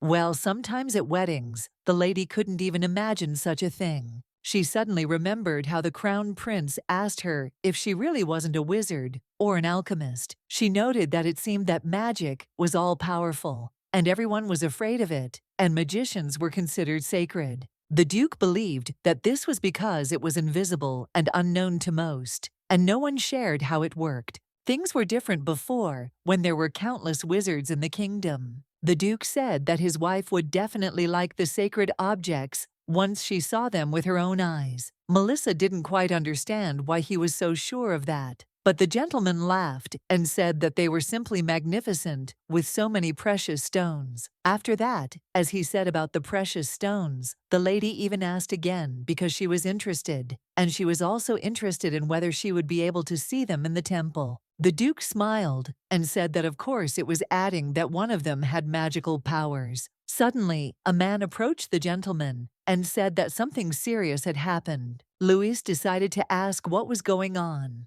The thing was that the holy statue wasn't working. The gentleman decided to ask what he meant by this. However, it is not so easy to explain. The man said that right now they were just waiting and preparing for the ceremony as usual, but the statue did not react to this in any way. When they realized this, they decided to report it. The Duke realized that he would have to examine it himself, so he suggested going inside. Melissa was very surprised when she saw that very holy statue and asked the gentleman if it was a real statue. Louis confirmed it. She was so beautiful that the lady could not take her eyes off her. Louis noted that after all it was the kingdom's national treasure. It appeared many years ago. It must have cost an incredible amount of money to create something like this, using the technology of that time. The Duke decided to ask when the statue had last been used. It was about 4 months ago. Everything was working fine on the day of the New Year's celebrations, so the Duke decided to ask who had been here since then. To find out, they will have to check the records, but not many people came to the temple. None of the unclean ones have been here or had contact with the statue. Melissa decided to ask later what was going on. The Duke hadn't really studied the statue, especially not so close. She looks the same as before, and there is not the slightest hint of magic. Melissa noted that all the priests claim that if the statue does not activate, it means it has lost its magical power. Precious stones are forged under high temperature and pressure for a long time. That's why they are perfect for infusing magic. Some jewels are special. For example, also with the case of Isolde's magnificence. They are very resistant to me, so their power cannot suddenly disappear. Well, unless someone deliberately interfered, there can only be two versions. Either magic was used to further destroy it, or the stone itself is a fake. Melissa was very surprised when she heard about the fake and said that the original could have been replaced with a fake somehow. The statue is connected to the ground, and it is extremely difficult to pull it out by force, so the fraudster would obviously be noticed. So it means that only the stone was replaced. Melissa was surprised that only that was stolen. She definitely had it, of course she did, but it lost its magical power. Melissa turned to Louis and asked if he had any guesses on this matter. However, she thought that the prince hated dealing with the Duke of Winterfeld's family. He needs to calm down because she has become a duchess, so even he cannot help but respect her. Melissa said she would be happy to agree if she could arrange an audience with him. The prince was grateful to her and said that he then wanted her to take a walk with him, and he would show her the backyard of the inner palace. The gentleman thought that she was tired from the walk, so he invited her to sit down, since he had not sent her to embarrass her. Melissa was very grateful for the concern, and the prince stared at her and noted that they had met before. There's no one around, and they're walking in circles, so he'll be frank that he's interested in what kind of contract they signed with Louis Winterfeld. Melissa apologized, and the crown prince immediately remembered his father's words that he should marry for love. He doesn't trust old Louise because he would never marry for love. He must have chosen her because he wants to get some benefit, so he would like to know what kind. Melissa Winterfeld, formerly Melissa Tani, on the day of their first meeting at Count Gisella's party, he considered her a simple rubber band who knew no sense of proportion. Even after the investigation, he found nothing special about her. This woman was born into a noble family, who later found herself in crisis, and business is a disadvantage for aristocratic women. He stared at her. Besides, the appearance was not very outstanding in this woman. Melissa said that it seemed that His Highness knew Louis very well. The Crown Prince said that he had known him for quite a long time, since they grew up together. An aristocrat does not even have the right to live in a palace that belongs to him. The lady believed that she was right, and she suggested that the gentleman assume that his judgment is correct. They are not lovers, and at the same time, they have a fictitious marriage. Since the gentleman knew Louis well, he must understand that he was suspicious, so she thought that it was not easy for him to trust others. If their brother has other goals, she doesn't even know how she can reveal the Winterfeld's secret. He doesn't like Louis and considers him his rival. The prince noted that this is true. He also asked for forgiveness if he had offended her, oddly enough. But he has no idea about the Duke's charisma, since childhood people have been drawn to him. He picked up Ryan Collinhart on the street. Mog was known to the outside world as a servant of the Duke's palace, but in reality, he was loyal to Louis. The gentleman wants to know only one thing. Is this woman a magician or a chemist? Since she doesn't have these abilities, if she's, like everyone says, the owner of a tiny boutique, then Louis will just find her a worthy title and accept her as a vassal. If he wants to secure his status, he will choose a better woman. Many ladies want to become the Duchess of Winterfeld, so he doesn't understand why he decided to ask her why he married her. The lady said that since he had doubts, he asked to be allowed to clarify the situation. Melissa has never been into magic or alchemy and knows nothing about it. Maybe His Highness is afraid. That's why he behaves this way. Since he had conducted a thorough investigation into the lady, he had long known that she did not possess any special abilities. Judging by the questions he asked, there was something about her that bothered him. But now, I'll check that there's nothing like that, and I'll have to accept the truth. Princip did not understand at all how she dared to behave like that. And this meant that the Duke really fell in love with her, and the marriage was real. It turns out he likes this guy. The prince turned to the Duchess and clenched his fist. He decided to ask, what about her? Winterfeld was always plotting, usually hard to understand. That's why he doesn't think that the lady believes in such fairy tales as love. He has met a lot of people and thinks he knows them well. They met in a boutique and later in the mansion of Count Gisela. Now she is the mistress of the Winterfelds. Yes, this lady is right. He did some investigation, and there is no point in hiding it. The crown prince knows for sure that she values her career as a gemologist most of all. But she had given up her career for marriage, so he believed that Louis had promised her something better. To show her loyalty, she dares to challenge the crown prince. Melissa sighed and told His Highness that although he claimed to be able to read people, she still felt his inexperience. This was not at all what the prince expected. After these words of hers, he froze and did not understand at all what she had just dared to tell him. The lady asked if he meant to say that people are willing to stay with someone for such a benefit. At least, that is the opinion about him. And she thinks so because everyone around her treats him that way. Being loyal to His Royal Highness, he will definitely receive many benefits. He must look after His Highness's well-being.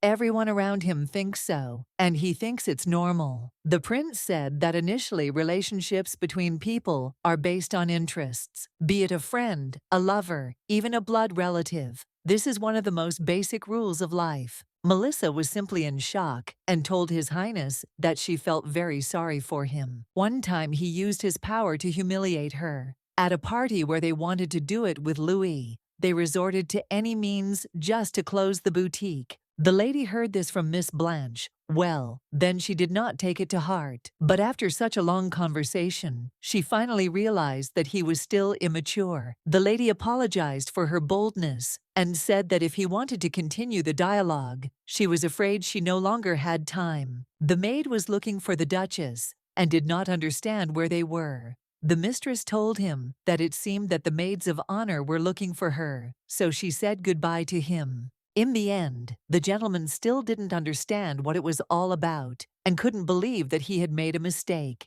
I want to give someone the gift that in this world, there are people who are ready to judge themselves for others without receiving anything in return. Then the boy called the maid Mommy, and she turned to him and said that she was just a humble maid, so you can't call her Mom. The crown prince did not understand how this was even possible. He plunged into deep thought. The crown prince spat and turned away, deciding to leave there. Meanwhile, Louis came to his wife, and the lady asked if everything had been decided. The Duke thought for a moment and said that it really wasn't that important. Well, he rarely comes to the palace. So many nobles wanted to talk to him. Afterwards, the gentleman sat down next to his wife and asked if something was bothering her. Melissa thought for a second, then said that it was not so. Melissa thought about it and said that no matter how noble someone's origins are, they are still just ordinary people. The Duke said that if she dared to say the same thing in the palace, she would most likely be executed for treason, and she certainly was not afraid. Melissa closed the gate and got scared. The Duke laughed and said that he was just joking. She is also a member of the royal family. Even if someone hears it, they will think that she is just being self-deprecating. The Duke asked his lady if she felt anything when she came to the palace. At first, she thought she would be too nervous and wouldn't be able to speak, but now she doesn't care about anything. Louise knew that she would quickly get used to it. Everything was great here, and many were also stunned at first. Well, once inside, they discovered that there was actually nothing there. So they quickly got tired of the palace. Melissa asked the gentleman if he had any problems with his business today. The Duke laughed at the fact that she was worried about him, and the lady even shuddered at this. Louis noted that they seemed to be worried about each other. It was quite nice to hear he really had nothing to do today. The Duke went to greet several nobles who wanted to see him. So, no problems. This is what is called interpersonal relationships. Louis smiled and shrugged, saying that such was the fate of the heir to the throne. Although he is already His Royal Highness, His Majesty has always been merciless to his son. The nobles have to decide whose side to take. Some deliberately want to get closer to the Duke, but for him it is not so bad. The lady knows that His Highness has always hated him, and that he has an extremely bad character. After that, the gentleman laughed even more, and even choked with laughter. Melissa did not understand at all how he could say such things about him, because what would happen to him if someone heard? Herza continued to smile, but agreed not to talk like that anymore. In that case, he offered her one last task.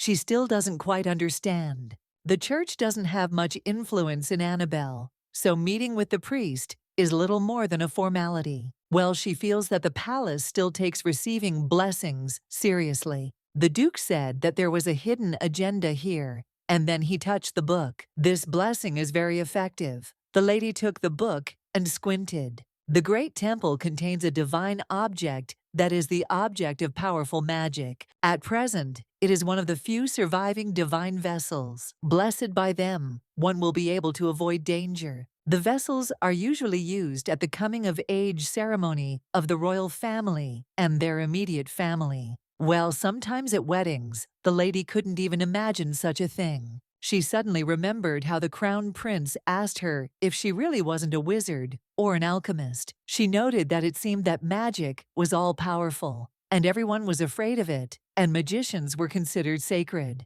The Duke believed that this was because it was invisible and unknown to most, and no one shared how it worked. Things were different before, when there were countless wizards in the kingdom. The Duke said that his wife would definitely like the sacred objects once she saw them with her own eyes. Melissa didn't quite understand why he was so sure of that, but the gentleman laughed and said that they were simply magnificent with so many precious stones. After that, as he said about the precious stones, the lady even asked again because she was interested, and she was also interested in whether she would be able to see them in the temple. The Duke smiled and said that of course it was adding that one of them had magical powers. Suddenly, a man approached the gentleman and said that something serious had happened. Louis decided to ask what was going on. The thing was that the holy statue wasn't working. The gentleman decided to ask what he meant by this. However, it is not so easy to explain. The man said that right now they were just waiting and preparing for the ceremony as usual, but the statue did not react to this in any way. When they realized this, they decided to report it.